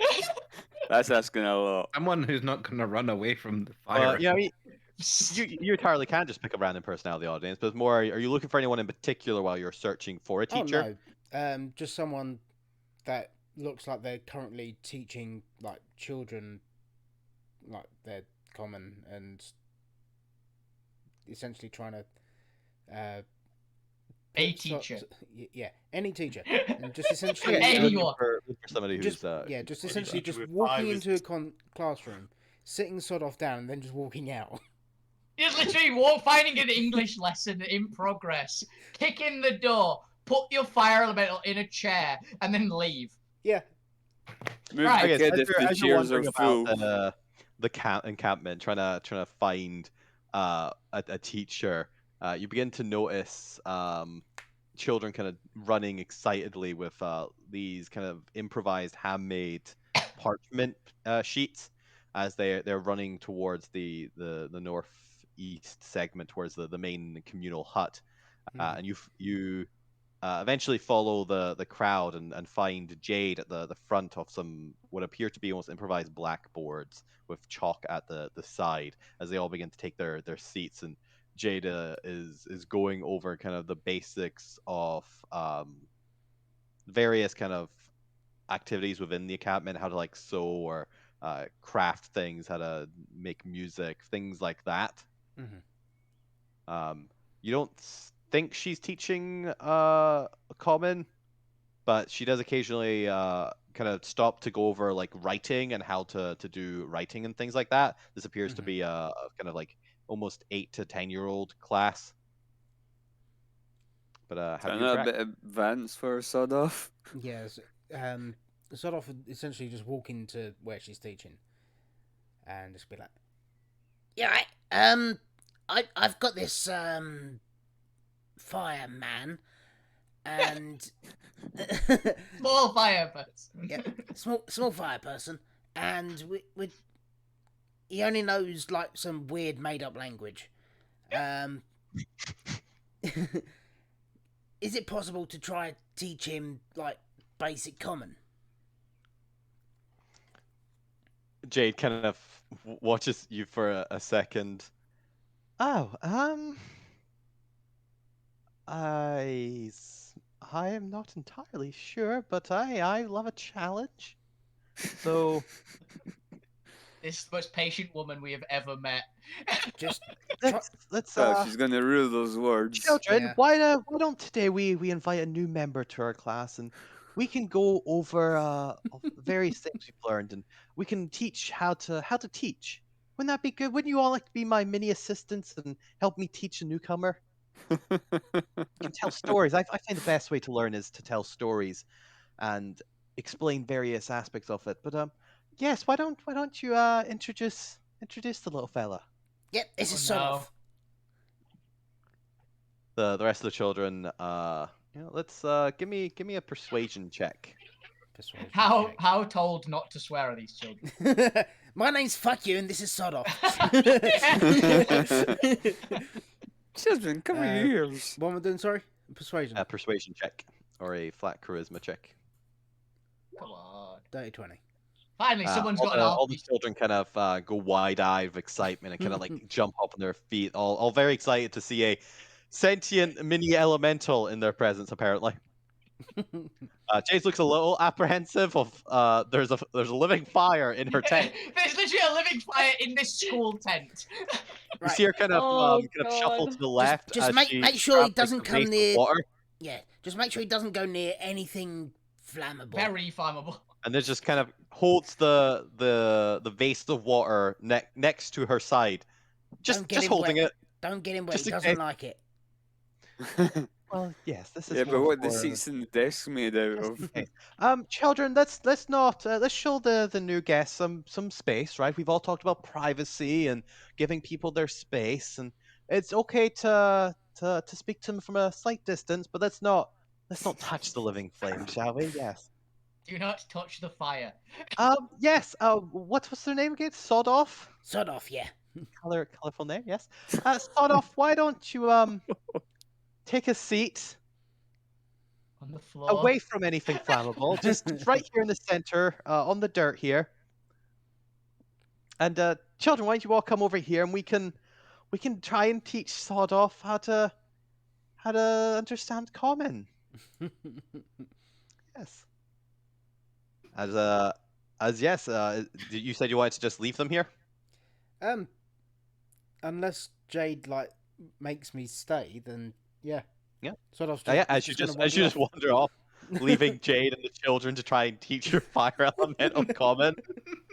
Do you want to Get the improve your feel- comment? Why do I get the feeling that a dice roll is going to happen and I'll be doing all the helpful chores for the place is going to be like, oh yeah, a fire has started in the main place. Can we please have you to help put it out? Hey, there's plenty of water. Crisis alert. Gwent. There has been an incident. This is not a drill. Fire drills, children, but this is not actually a drill. The building is actually on fire. I go to the school to start treating the kids for fire. Third All the degree burn burns. victims. I'm so Yeah, I upset. can see What would you like to do after you've done that? After I do that, I'm going to try find a very place the furthest away where nobody's gonna walk in on me, and I'm gonna cast a couple of spells. I'm gonna cast Zone of Truth first, and then for the first time, I'm gonna actually try and contact my god with divination. Interesting. Okay. Divination. I think he cast Zone of Truth first. That's concerning. Make sure his god doesn't lie to him. God would never do that. Yeah, they would. It's literally their whole MO. All right. What offering do you put to contact your god? Oh. What do they I accept? think the most precious thing that Gwent currently owns, which would be The Point concert T-shirt. Ah. Not also the crime. I also thought originally you said dwarf, which was very concerning. A dwarf, a random dwarf. There are One enough of the children, kids I won't miss one didn't of them. survive. All right. Do you do any sort of chant to communicate with your god? By which I mean, hey, go ahead and give us a little chant to communicate your god and tell everyone who your god is. My god is Chiron, who is a See if you remember. god of health, and my chant is, come on, you bastard, come on. Wait, not. Did you say Chiron as in that Chiron? No, Chiron, as in the Alterran god. Oh, okay. I was Chiron. literally checking. It was like, is there literally that one? Oh, I'm I assuming thought it not that was just one. a pronunciation thing. Yeah. I was thinking, the fucking ferryman, is that you? Oh, God. No, that's Chiron. That's what. Oh, It might Right, just I be heard. my pronunciation. Because he always wants to speak to the manager. He is. Sure. oh, cool. That's right. I do have TRC up here.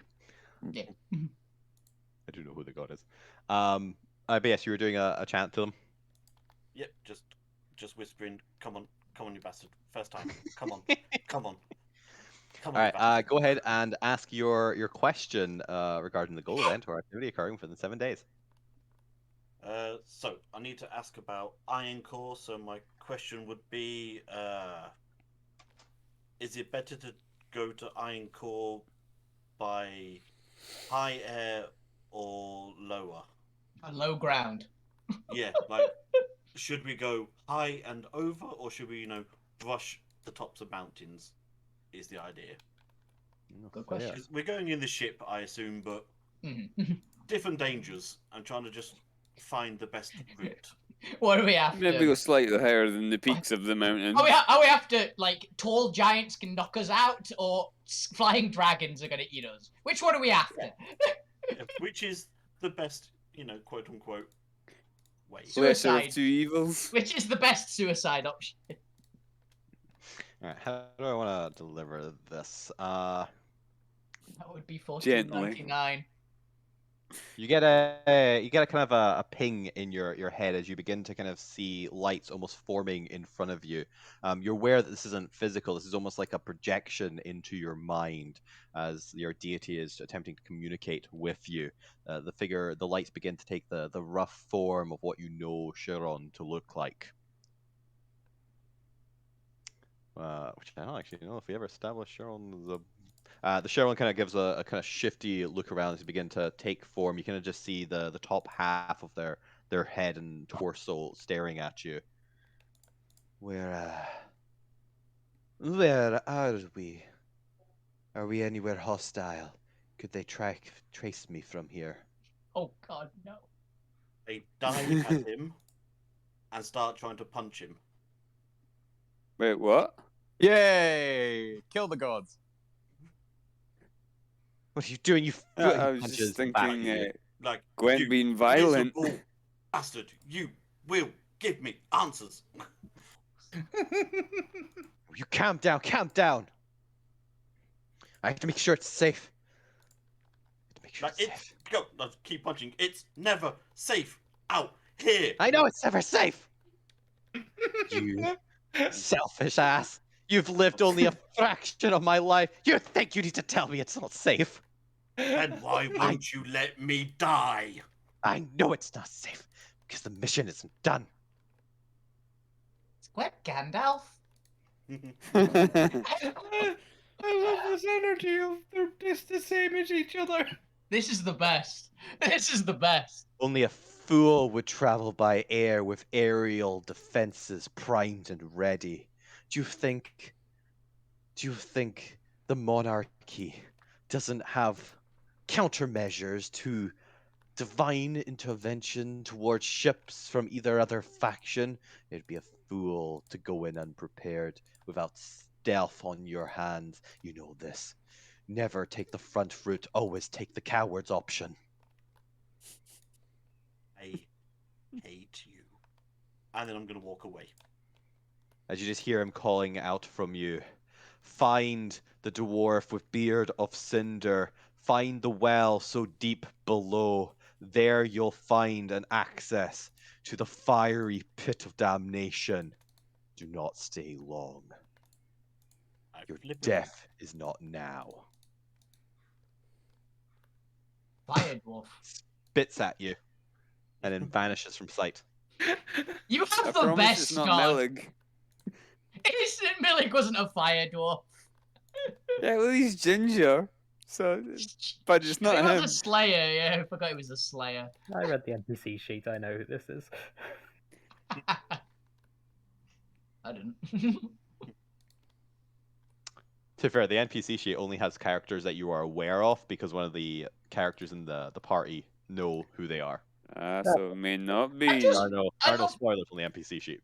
I love, by the way, that one of the magic items is just called Chris. What? Somebody add a magic item just called. Apparently, I just looked at the magic item list while I was looking for it, and one of them is just named Chris. Where are you seeing this? Magic Yeah, it items is. list. Oh, It's just called Chris Silver above everything. dragon tier. Oh, it's the dragon tier. Yeah. Why is it called Chris? Well, they all have Hmm. names. One This Stephen. dragon is called Chris. I think have we're no out idea of why those. I'm seeing this. Anyway, It's on my stream at the moment, so the audience can see it. moving on because we're running out of time. Lou, What the hell were you doing, Lou? remind us of your scene. Lou would have found a nice open space, clear from anybody, Any You're unfortunate civilian? including structures. like various tents. You can either go to the center of the lake there, or probably go to the graveyard. Graveyard's Yeah, just- probably better. Kill all the mourners. Yeah, they can be with their loved ones. All right, set the scene for me. So the some of the spells Lou has just learned is could be controlling the weather. There's various elemental damage. Just testing out like a chaos bolt. You just see a spark of energy light away and hit one of the statues surrounding the dragon skull. With whatever damage, because there's a choice. Yeah, that one changes. That's fair. Is there anything else you'd like to do? Just working on all the new spells that I've learned. As you're Trying going to through get- your forms, testing your various spells, you suddenly get a shiver down your back as a figure watches you from a slight distance, leaning against a pillar. An unremarkable man with just a square jaw and deep brown eyes and short-cut hair, watching you in peasant's clothing. He's just watching, staring at you. Can I help you? Yes. It's the fucking You're the guy. one they call Lou Grim, right? Fucking knew it, the Maybe. bastard would show up. Depends who's asking. He pushes himself off the pillar and kind of takes a long stride towards you. You're the one that has a connection to President Control, are you not? I do. The one that impotent fool, the professor, wanted to study and contain. I believe the professor wanted to take over president control. Of But course, they don't did. quote me on that. The fool, the arrogance of them. Even I know my limitations, and the president control is a mind far beyond what mere mortals can understand. You obviously didn't know the professor because they claimed they Oh. were essentially a genius. I But- wish I didn't. No, so you did know them. You did meet the professor! You know, while I have no interest in taking over president control, because I like living, you see, I could help you where they couldn't. I could guide you with a little bit of material that would help insulate your mind from outside influence. From psionic attack, you understand? Would that be of interest to you? My mind's fairly insulated as it is. As he takes a step around, for a moment, you actually think you see the professor before. It's almost like a mockery, a caricature of the professor's form standing in front of you. Would it be so useful, wouldn't it, if you could just conquer the president with your mind? As alas, I was too incompetent to actually give you the technology before my untimely demise. As they fall back onto the ground and mimic death. Don't be so melodramatic. They I just was there. It didn't happen like that. It was far more explosive. And suddenly, you're looking at yourself again. Near perfect mimicry of yourself. Just kind of leaning there. Catches and, me by surprise and was like, who's this handsome guy? Their head and shoulders up on an arm as they're lying across the ground, staring up at you. Because it would be a shame if that mind of yours was to be contacted and conquered by the president. It will come at a cost, of course, you see, but I think it's worth it, and I'm you, so hey, be the smart guy in the room and accept the deal. Would you like a headband that stops interference? Oh, of course, there's a cost. We're not fools, after all. We understand that's how bargains work, right? You don't get something for nothing. I mean, I got a friend that can get me a really cool headband. Yeah, jumps up and stares at you. Hey, you got into this situation because you know how to make a deal and a bargain. So why stop now when it served you so well in the past? Care to make a deal? Power for something in return? I care to stop now because where I came from, president control wasn't the president. He was nowhere near as powerful as here. Isn't A that lot of people all? feared him, don't get me wrong, Mhm. but his side lost the war. He was essentially a failure. Box squid.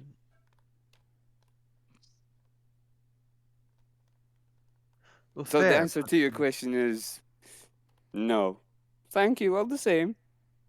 but you've even just said yourself that he's more powerful here. Are you sure you can still withstand him here? I've done very well so far. And I'm getting more stronger. Kind of rolls his eyes and begins walking away. Yes, but just because a bomb hasn't gone off doesn't mean it won't. Honestly. The bomb needs to be triggered. As he hops over a grate and he kind of stands on a grate next to these large sheets of metal, kind of stares at you. Well, best of luck. I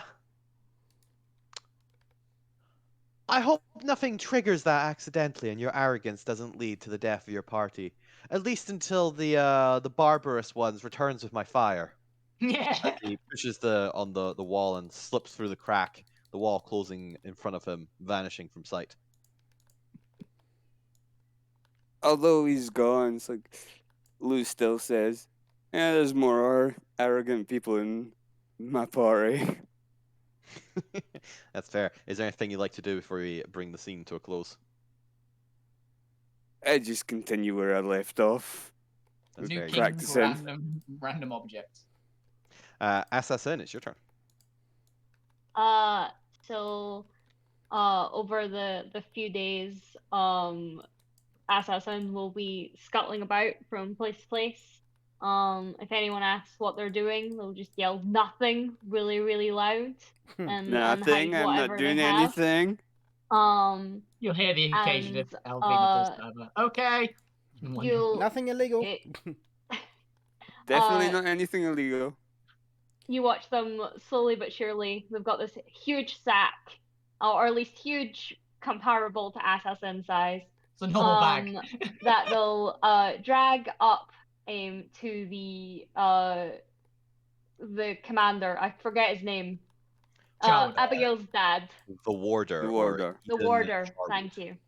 Yeah, I'll come into the warder's room, and just be like, so I have a thing. I have a thing. The thing is that I didn't plan this. I'm really sorry. Can we start again? The warder kind of looks up at you. Kind of looks around the room. You see him kind of almost place his hand back towards his hip, kind of resting on the hilt of his sword. I have a thing. Do you want it? And what thing might this be? I think it's just easier if I show you.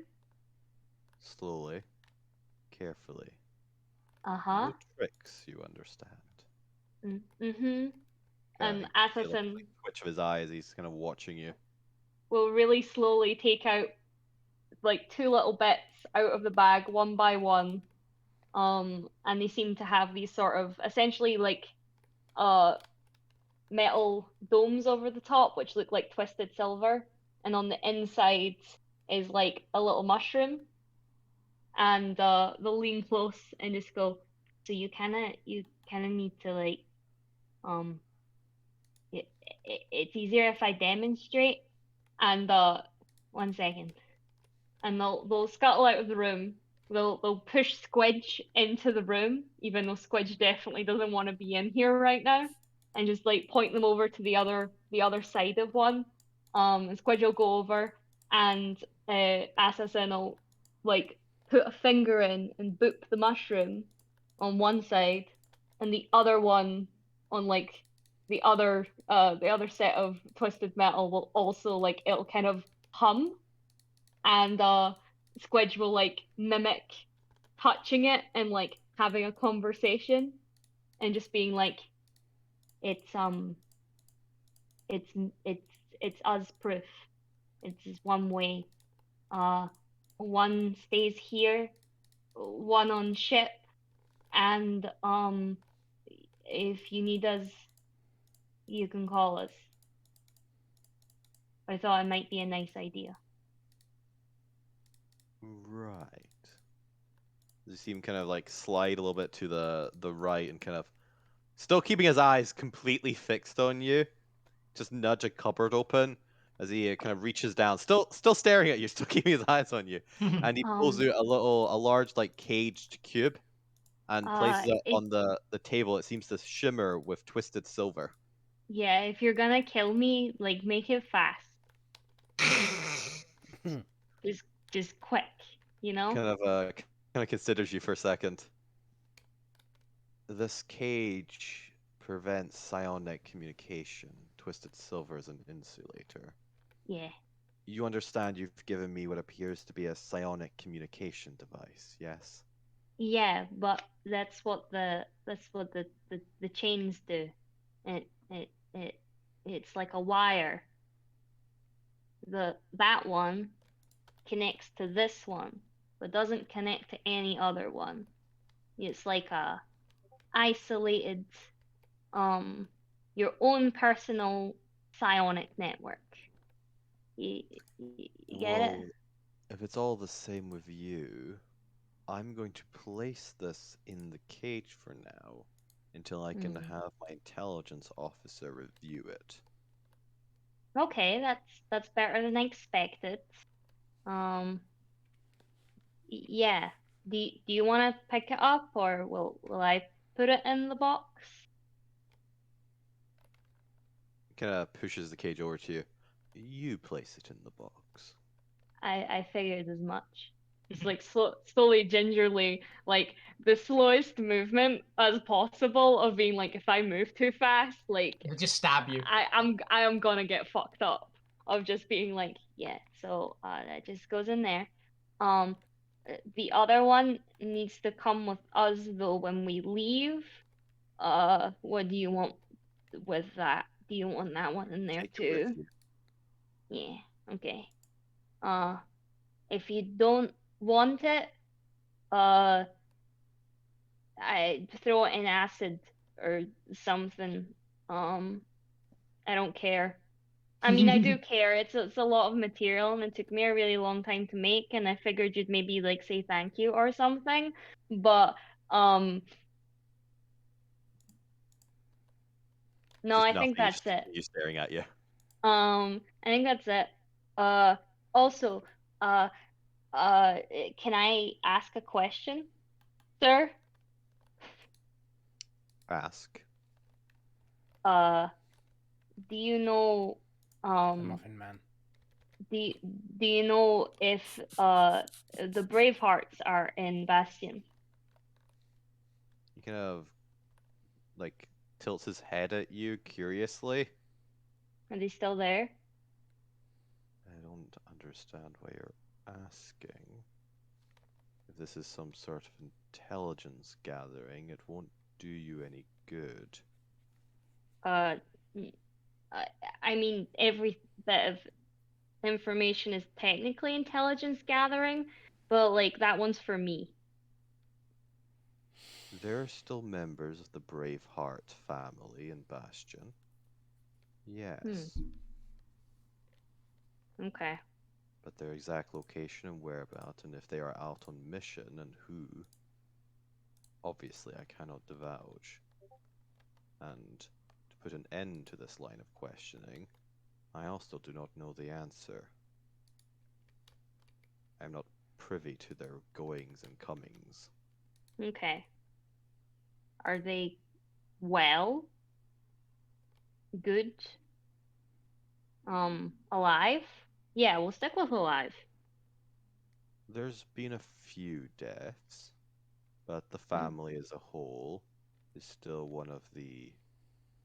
is still boasting their famous reputation as great heroes of Bastion and the rebellion's cause, yes. Okay. Okay. So basically I was giving you a gift, which you still haven't thanked me for. But I'm just gonna take that as you're not gonna ever thank me for it. And you might possibly toss it off a cliff. But I'll take that over that, pointing at the blade, making contact with me. Also, am I still a prisoner? Like, is it still a thing? Am I going with them? Am I staying with you? Like, what's going You're on going with here? them. Oh, yeah. You like me, I can tell we're friends. You see him just kind of pull the blade just a tiny little bit, so there's a glint of silver. There would be like a yeah, like fine, fine, okay, right. I'm taking the bag. I'm gonna put the thing in the bag, and you're not gonna kill me. And I'm gonna go back down the stairs whence I came, and we're not gonna interact again. And disregard any questions I asked you. I was never here. And just slowly like pops in bag and like drags it while still making eye contact. Like slowly, like a dog dragging away like a bone, but like making sure they keep an eye. I thought when you said hops in bag and drags it away, I imagined he like jumped into the bag and just That's rolled what out. I thought. He was just looking out and Oh shuffling my away. god. That's what I I imagined. actually no, I like the idea of Assassin getting in the bag and then Squidge like dragging them out. Like while he's like staring. With Assassin's face just poked out of the hole. Yeah, Dead pretty eyeing. much. Just the eyes. Everything under the eyes is in the bag. Yeah. But yes, as we pull that scene to an end, I'm gonna go to the point first because Fate already had a lengthy scene. The point. Okay, so I would like to invite Assassin to this scene. Oh. Oh no. Oh shit. I really like the idea of me just coming down the stairs and being like, aha, no one noticed. I was stealth. Let's go that. You'll come down the stairs and you'll just see the point in some form of hat with a crate next to him, holding a clipboard out to you. Going, It the very wasn't me. person. It wasn't Delivery me. person? You can't prove it. All Wait. questions must be directed towards Alvina. Yeah. If there's any charge, that goes to one of the list of my associates. What's going on? I need you to sign for the parcel. Okay. And you the clipboard. Are you fair aligned? Not that I'm aware of. Good enough for me. Signs with Assassin. Fair. Do you not want to read it or just sign it? Oh yeah, I like Assassin will like go through like a huge like contract list. So if there's anything specific on it, So all it says is for services rendered and future services. Nothing else, no even other text. Huh. Yeah, that's what it says. Are you like a time wizard or something? I'll buy this point as a time wizard. That makes Not sense. that I'm aware of. Huh. Okay, Anyway. good enough for me. Signed. And he gestures at the box. That's for you. Oh. Oh. How big is the box? How big would it be? I know what's in there. I can't think of sizes. I imagine at least slightly larger than medium. A little bit of Yes, packing. slightly larger than medium. Okay. Okay. So Probably like 5 by 5. There'll be a bit of padding, like a foot padding around there. Okay. Yeah. Assassin will be like, "Oh, did the warden do this? This is very nice. I mean, like, I literally just came downstairs. Wait, is the warden a time wizard?" Just like like rambling off thoughts as they're trying to like crack open the box and like No, absolutely this is struggling. I changed my mind. It's a 4-foot box with a foot of padding for a 3-foot object inside. There we okay. go. That makes sense. Okay. Gotta get my scale. Still out. struggling to get box So open. I think I used my once a day thing to create the box, so I can't give you a crowbar. Ah, shit. And just like Assassin being like, Actually, I can fabricate a stone crowbar. is the Rock. gift frustration? It's rage. No. It's rage. And then we'll try and open the box with a crowbar, and then basically it's just like flash forward half an hour of Assassin struggling. I was about to say, do you want to walk over to Albina's tent and grab the crowbar that she has? The point will say, You can just take it. you know, the box is going to disappear in about a couple hours if you want to just wait until then. Yeah, that's fine. And they'll just sit and wait, and then eventually, when the Sure, box How disappears, many watch hours it. of the box lasts later? Inside the box is a second, slightly smaller box. No. Oh no! It's just It good. is- you recognize bits of the metal, the collapsible metal box I put you in earlier. It is fashioned into a backpack with one of those dome windows on the front. Completely waterproof, filled with water. It's a freaking back tank. Yay. It is a back tank.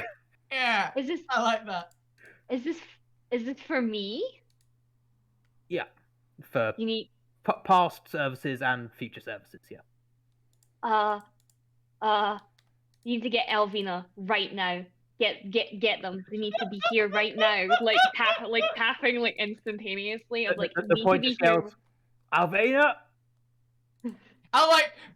I'll be like a minute. I'll just walk around the corner, probably carrying something huge. Just like, yeah. At this Like point, a tree or something. Assassin is like climbing into the tank and just being like, "Pick me up, pick me up, pick me up," as they squish in. Okay. Put down whatever huge amount I'm carrying. Glance at the point in mild confusion, and just put the tank on and heave. It is a 3-foot cube of. That's water. why I was like, heave. I thought that might be easier to keep Assassin damp. I'll have to refill it every now and again, but apart from that. Okay. Yeah, you gotta change the water now and again. You gotta get a Assassin filter. will- Oh, yes, also, Assassin, as you climb in, you'll notice that the water is vaguely mushroom wine scented. Yeah. Excellent. Assassin will pop their head out and be like, "This is the last time we'll be seeing each other. It was lovely to know you all. But this is my home now. There's a window, we can see you. There is a big glass dome window. Yeah, you can wave to excellent. each other. This will be the last time we then- communicate. Yeah, then Assassin will reach into the old bag, pull something out, and there's just like a tiny do not disturb sign appears on the little dome window as Assassin like floats down to go for a snooze very happily. There, we've got a fish tank, it appears now. Yep, you've got a fish tank Amazing. now. Right, It's How like am I it's supposed like a to carry doggy.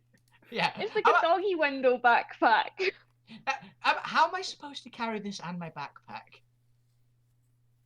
There's room for the backpack on top. Okay, that's what I was asking. Alright.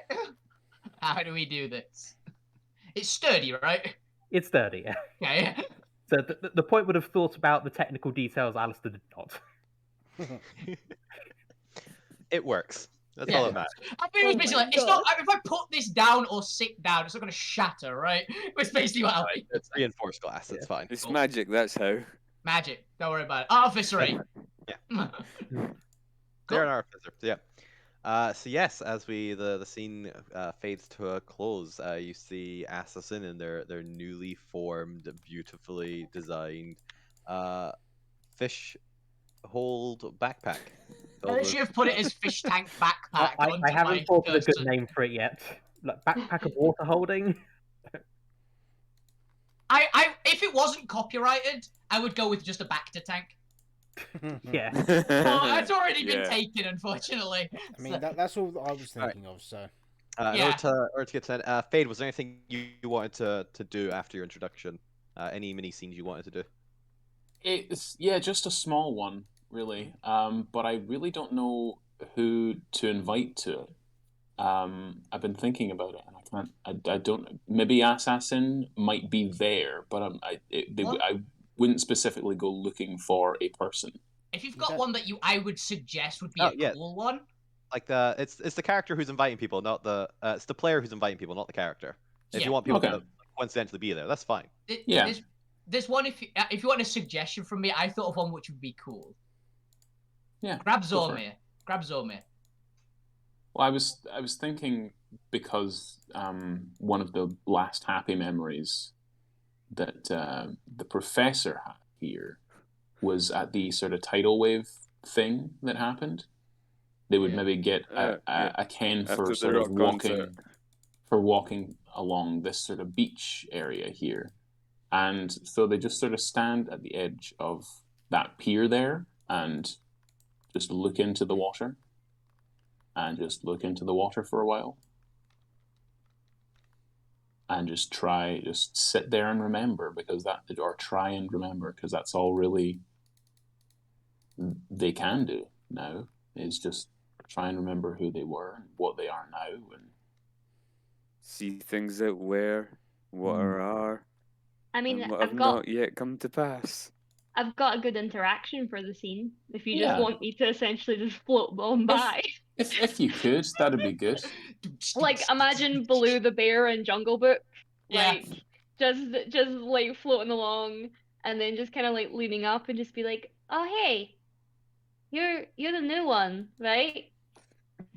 The old one? I don't know. Someone tried to fill me in. I pretended to listen. Why don't we start again? Best part would be Alvino was probably the one that told you, so it'd be even more disorganized. Yep. I know you, don't I? No. Unless it's a good reason. Unless it's a good reason, then you don't know me. No, I'm trying to remember. And they pull something out of their pocket that you recognize, and they just look at this scrap of parchment in their hand. I feel like I'm missing a something, a friend. I owe them something, but I can't remember them or what I owe them. Huh. So I feel bad that I don't remember them. If we were friends, they must have been important to me to write this. But I don't remember. Can I see that? They kneel down and they hand you it. And you can see in the light now that you get close to them, their properly horrific face. And it's the note that Assassin left. Crew. Oh. Mm. So ignore this last bit and they'll rip off the names section. Hey, I mean, that's no, don't trust me. You don't want to know that guy. That guy sucks. Anyway, good thing I can remember anything I read. Yeah. Oh shit. No, trust me. That guy sucks. You don't want to know them. Trust me. So. Okay. So you seem like you're in a vulnerable place right now, right? You seem like you're having a bad just time. Shush, guys. And Yes. I like it would be really easy to take advantage of that, but for some reason I'm feeling kind of bad about that. Like I don't want to do that.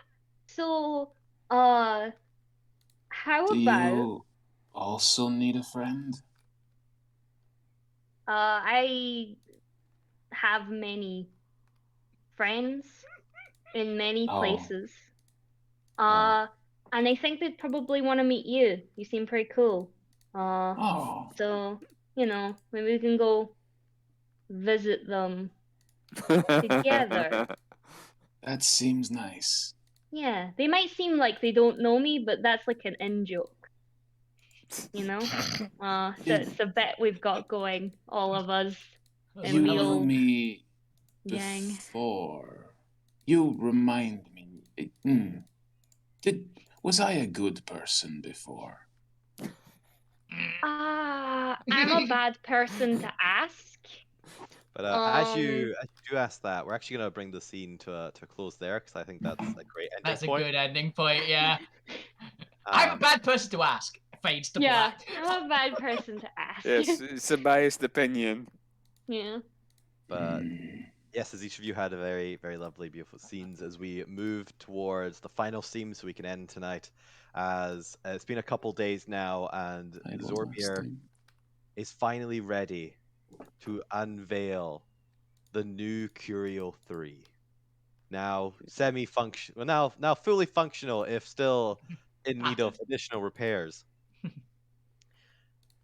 Now, I believe the party is fully within their power to detail the ship as much as Zormir will allow before Zormir just murders you. Yeah. Yes. So I'm gonna let Zormir describe the basics of what the ship looks like, and then I'll let players add on one or two details, and Zormir can veto them or not. So Zormir, why don't you describe to us what the new and improved Curio 3 looks like? I would rather they go for their descriptions. It basically is mostly the same, except for a good chunk it's repaired now with a. You want to do the thing at the end of like the summary bit, I'm assuming. Well, I get you. Yeah. Because I don't. I'll do a quick sachet description so people know what to like and add on to. Yeah. So as you see, the Curio 3 is a transport vessel with mostly for its massive, sleek size and rectangular more rectangular shape. In that it's rather than kind of bulky and big, it's more lean and aerodynamic with suitable kind of under spacing for additional rooms and storage. The now only 6 void propellers glisten at the back, their forms massive, their diameter just twice the arm span of the Onis when they were wielding the glaives. You can see 2 masts rising up in front, not for any sort of propulsion, but mostly for drag control, so you can steer the ship. There is a large cabin at the back that kind of sits up in that classic ship fashion with a slight I forget the part at the front of the ship that kind of platforms up a bit. The bow. Starboard. It'd be the bow platform essentially. As Zormir is, I'm going to assume, on deck, actually raising and activating the ship, so it begins to hover and float with the propeller slowly beginning up speed, hovering in place. Somebody will be swinging a bottle of champagne at it. The vast canvases that they put in place to kind of shield it are whipped away, and you see the hovering ship above a pile of rubble and ruin that was used to initially cradle it and also supply scrap to fix it. Let's go around and get players' first reactions and then little detail adjustments they'd like to make to it. So, what is Alvina's reaction? She'll be a big laugh and just clap her hands a bunch of times. It's like, finally, we got it working. And the 2-bit, because there's 2 bits that I want to have, just her ones. The first one, on the taller of the masts, I assume one of them is slightly higher than the other, like on a normal ship. At the top of it, there's basically like a crow's nest, but it's got like all branches around it, essentially. Like, they're probably pretty old and need replacing at this point. But of like some sort of plant, which Alvina had up there, which she was comfortably resting on, usually, is where she's quite often found. And the other part would literally be in the ship. It'd be a big room that's basically been set up. It's got lots of like claw marks and just chunks missing, a lot of damage in there.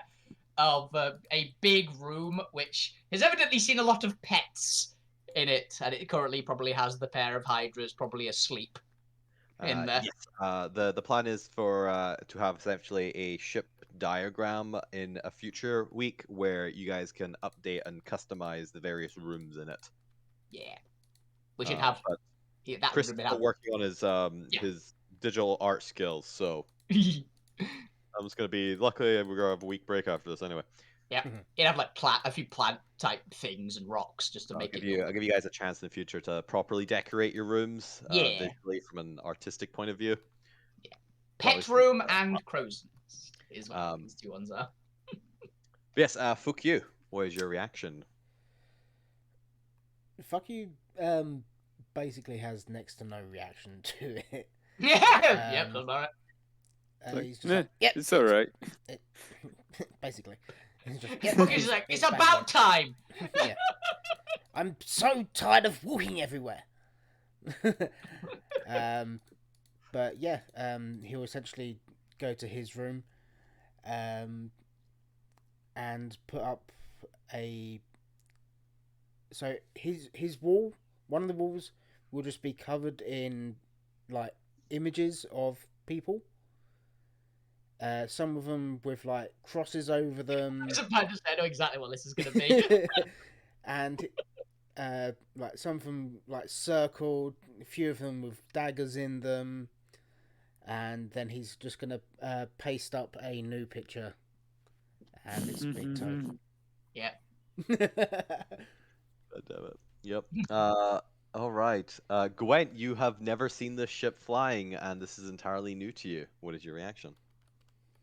There are tears streaming down Gwent's face. So happy. Like an actual way to escape. A flying ship. So just like tears pouring down. Has never looked happier. Can I pat him on the back?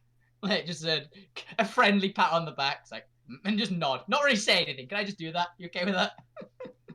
But once Gwent actually turns and gives you a massive hug, just like hold you sobbing for a bit. Aww. Here, another pat. And then I'm gonna do one incredibly practical thing and one not so. So I'm gonna go around and every space I can, I'm gonna shove a little medicine bag there. Oh, nice. Are gonna be scattered everywhere. Nice. Underneath tables, next to the controllers. Gwent, the safety officer. Yeah, health and safety style, right? Everywhere. And then gonna Mind your head. practical thing is gonna go to possibly the first private room that Gwen's ever had. Oh. And going to put up on the wall a little weaved picture of his nana. Oh. That was so wholesome. And then I'm going to pry up one of the wooden floorboards, put something in, and then close it. Yep. Gwent's secret stash. It's just carrots. Well, maybe find out one day in the future. Who knows? Lou Grimm, your ship is flying once more. What is your reaction? Lou look at it and look at Zormir and say, "Not too shabby, mate. Looking good." Yes. It would have worked a lot better if I had all the propellers, but it's working. Yeah, as long as it's still airworthy. I do have one thought that could help.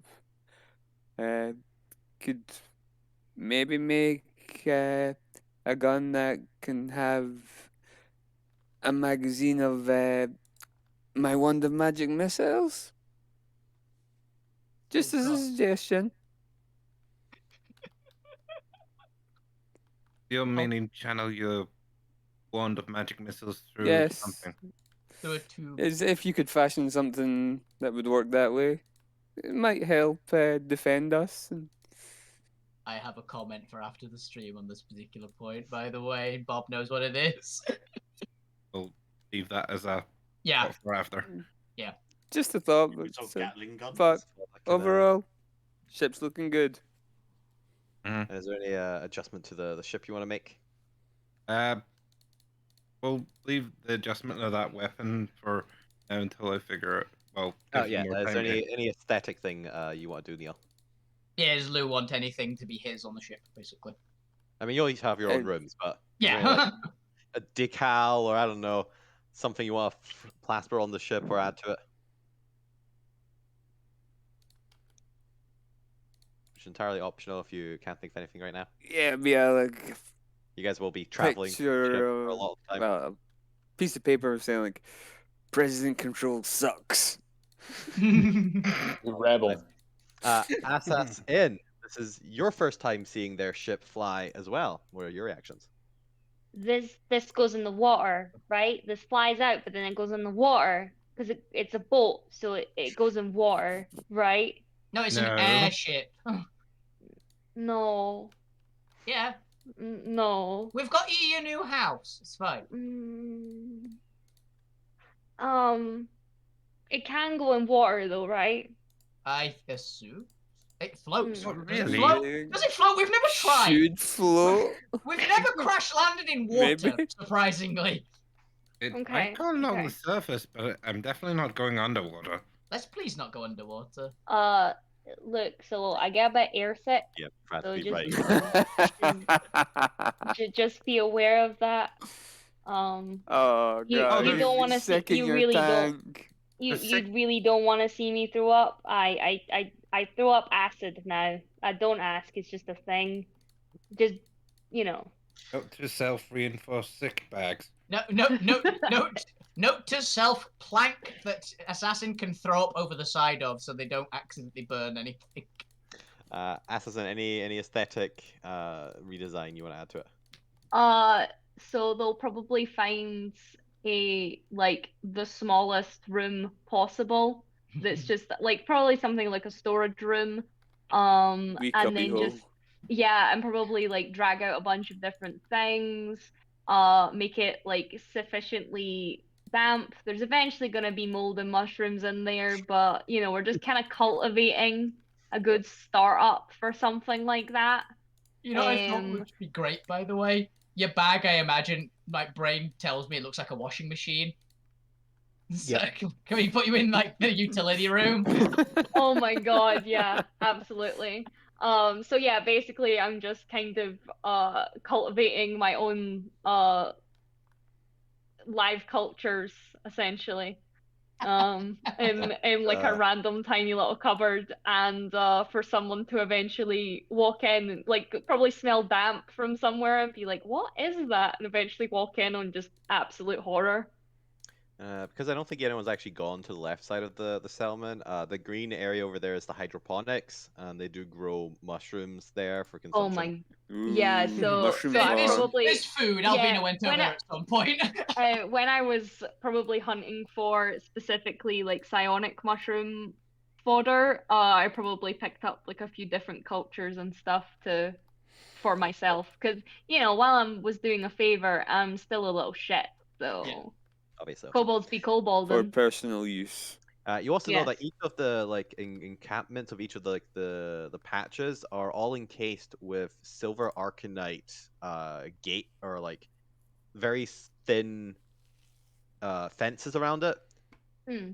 But all of the mushrooms and like anything that you are aware would be semi-psionic or intelligence, they've all been like encaged in silver and twisted silver. Oh god, like have I brought them out and they just become conscious for the first time? And then, we eat Essentially. them. And then we eat them. To be fair, if they were conscious, You're a they'd be conscious parent. inside. The twisted silver only blocks communication with the psionic Oh network. right. Okay, so It So I screams into probably- the Psionic Able to- network. Communicate externally. It So I screams into the probably Psionic brought network. them into the room, like unveiled them, set them up in a good corner, and then just be like, okay, so you can talk to me now. Hello? And I also can know talk that, to you. The settlement Hello? itself also has psionic defenses, just broadly around it. So taking them out of their enclosures while in the settlement doesn't allow them to connect externally. Well, then I'll basically say out loud to them of, don't worry, we can talk soon. But to be fair, We'll talk you later. still talk. What I mean is they aren't able to access the World Wide Web. Oh. They've not got Wi-Fi. Yeah, Right. They can they've got talk access to the locally. fungal network. That is fine. But Oh there my is god. a psionic blocker stopping Right. external communication. So then basically no roaming data. I'm basically Yeah. doing my Aladdin speech of I'm gonna show you a whole The new world, world! get ready The for the whole internet. new world! You know? I mean, there is a The thing, the mycelium network that does spread out for miles and miles. So that That's one in Yeah, Canada, right? this Yeah, is my that's- entire reasoning for the mushroom yeah, internet. That's The one in what- Canada. Yeah, That's what the psionic network is. It's effectively mushroom internet. Yeah. Oh. With Um, psionics. It's It's mushroom technically in See the it. ethereal realm. Yeah. That we set up, and wherever, like, I guess the phrasing of captain's quarters is, I'll pop the little dome with the mushroom phone other line with like a set of instructions in front of it, but not like sign it off or anything. Just put it there. That's fair. All right, Fade. This is also your first time, and also technically a new party for you since you don't remember them. Yeah. So I've been thinking, and the professor worked on the ship, or certainly studied it and tried to get inside it. So they would have approached and like put a hand on it and run a hand along it curiously. And then you would have seen pretty much all the signs, those of you who are well versed in medicine, of someone having a fucking panic attack, but without breathing. And they're on the ground and shaking as suddenly their eye sort of extends, and through it's like spotty static of the professor in their past life flashes and flashes of you guys and working on the ship, and Zormir saying, "Get away from my bloody ship, you're ripping it apart," that sort of thing. Yeah. And just you guys talking about the ship and we need to get home, all that sort of stuff. And they're gripping the ground. You can see now that they've pretty much punched a hole in the ground with their Oni arm. And Are they- you choking? I will look up. it seems like they're Yeah. choking or they're having a panic attack or something. And the final images of the professor sort of saying, it's of a magnificent design, but of course it looks like it's from another world. And then that sort of echoes and it's staticky, and it's just sort of left them there and they're still shaking slightly. If you stop making like the retching things, Alvina will not do the Heimlich on you. But they just sort of stay there for a minute. Okay, I think they're okay. And then they slowly stand up again. And then they look at you all. You all right? They nod. Yep. All right. I know, right? A ship that goes in the air instead of the water. Terrible concept. You're Fade. They nod. Follow me. But as we move on there, to wrap up, the point. Thanks for jumping in and helping them, everyone, by the way.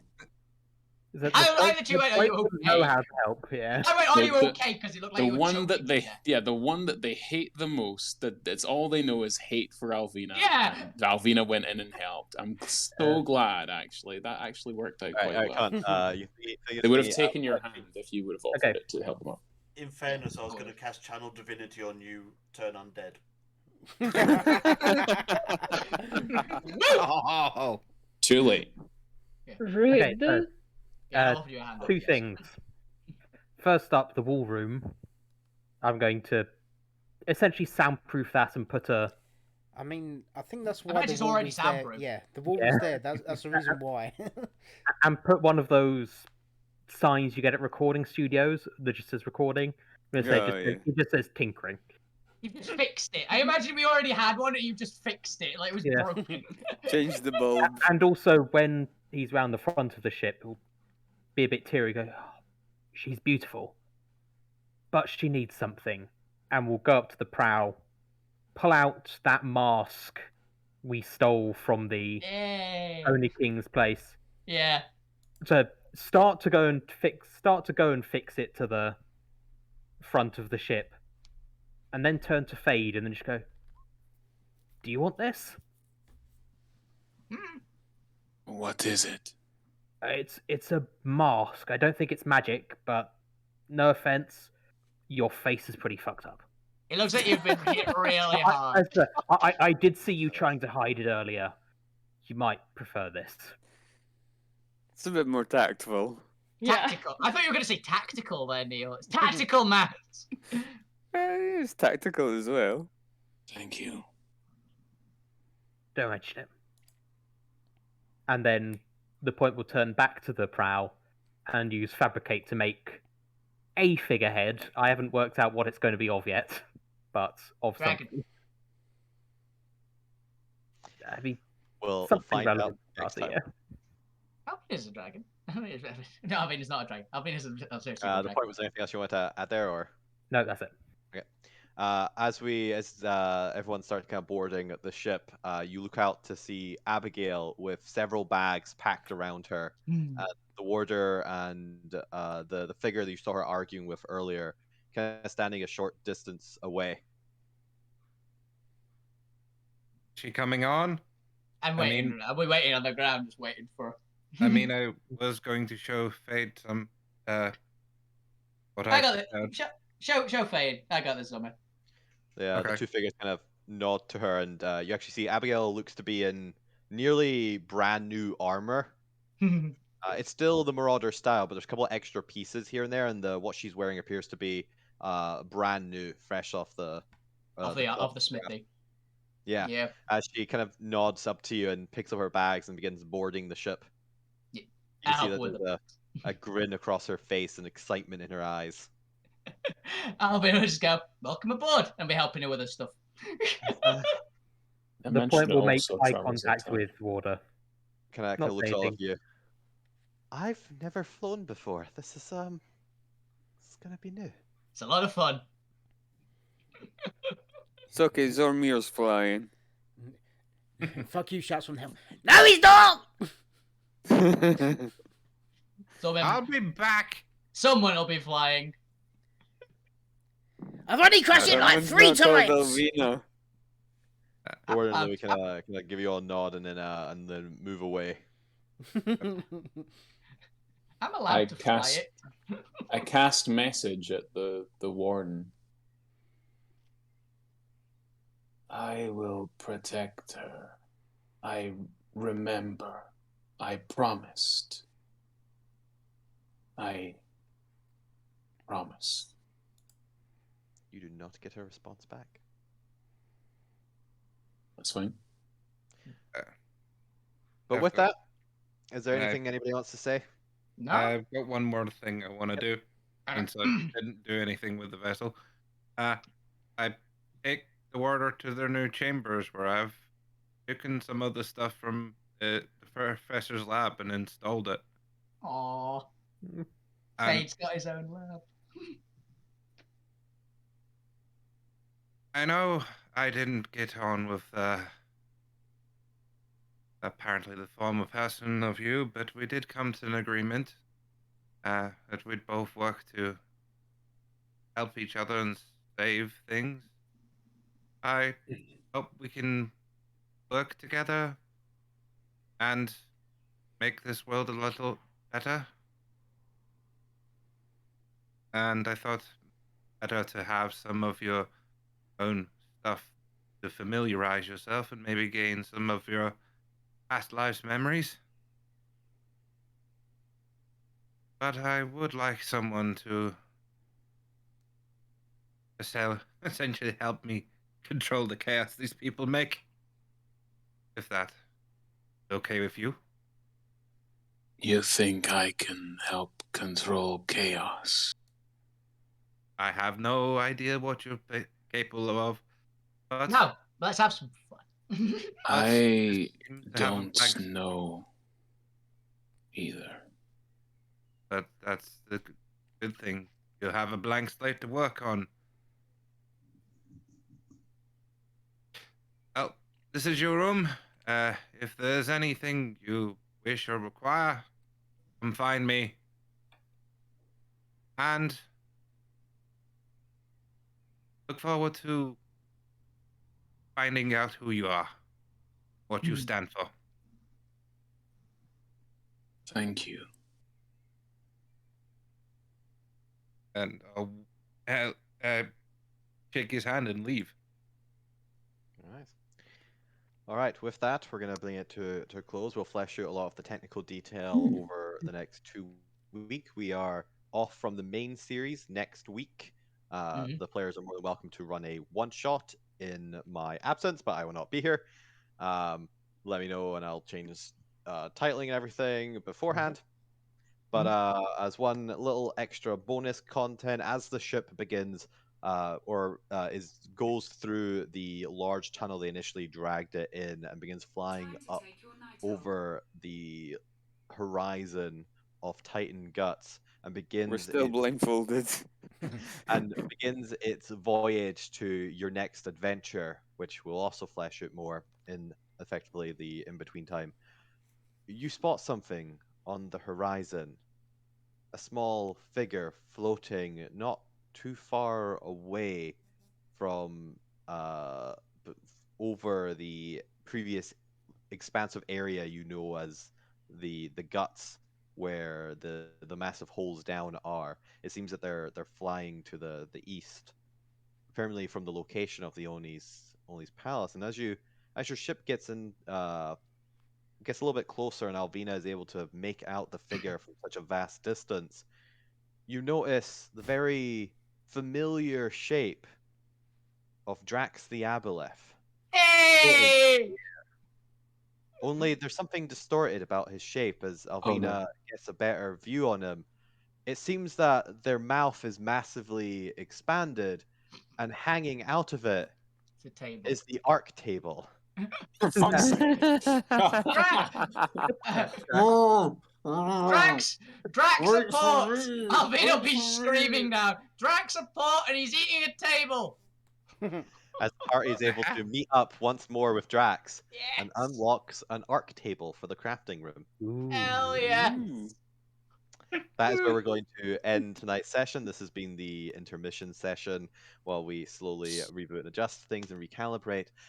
I have been your DM. These have been my fantastic players. Thank you all for watching, and I look forward to seeing you next time.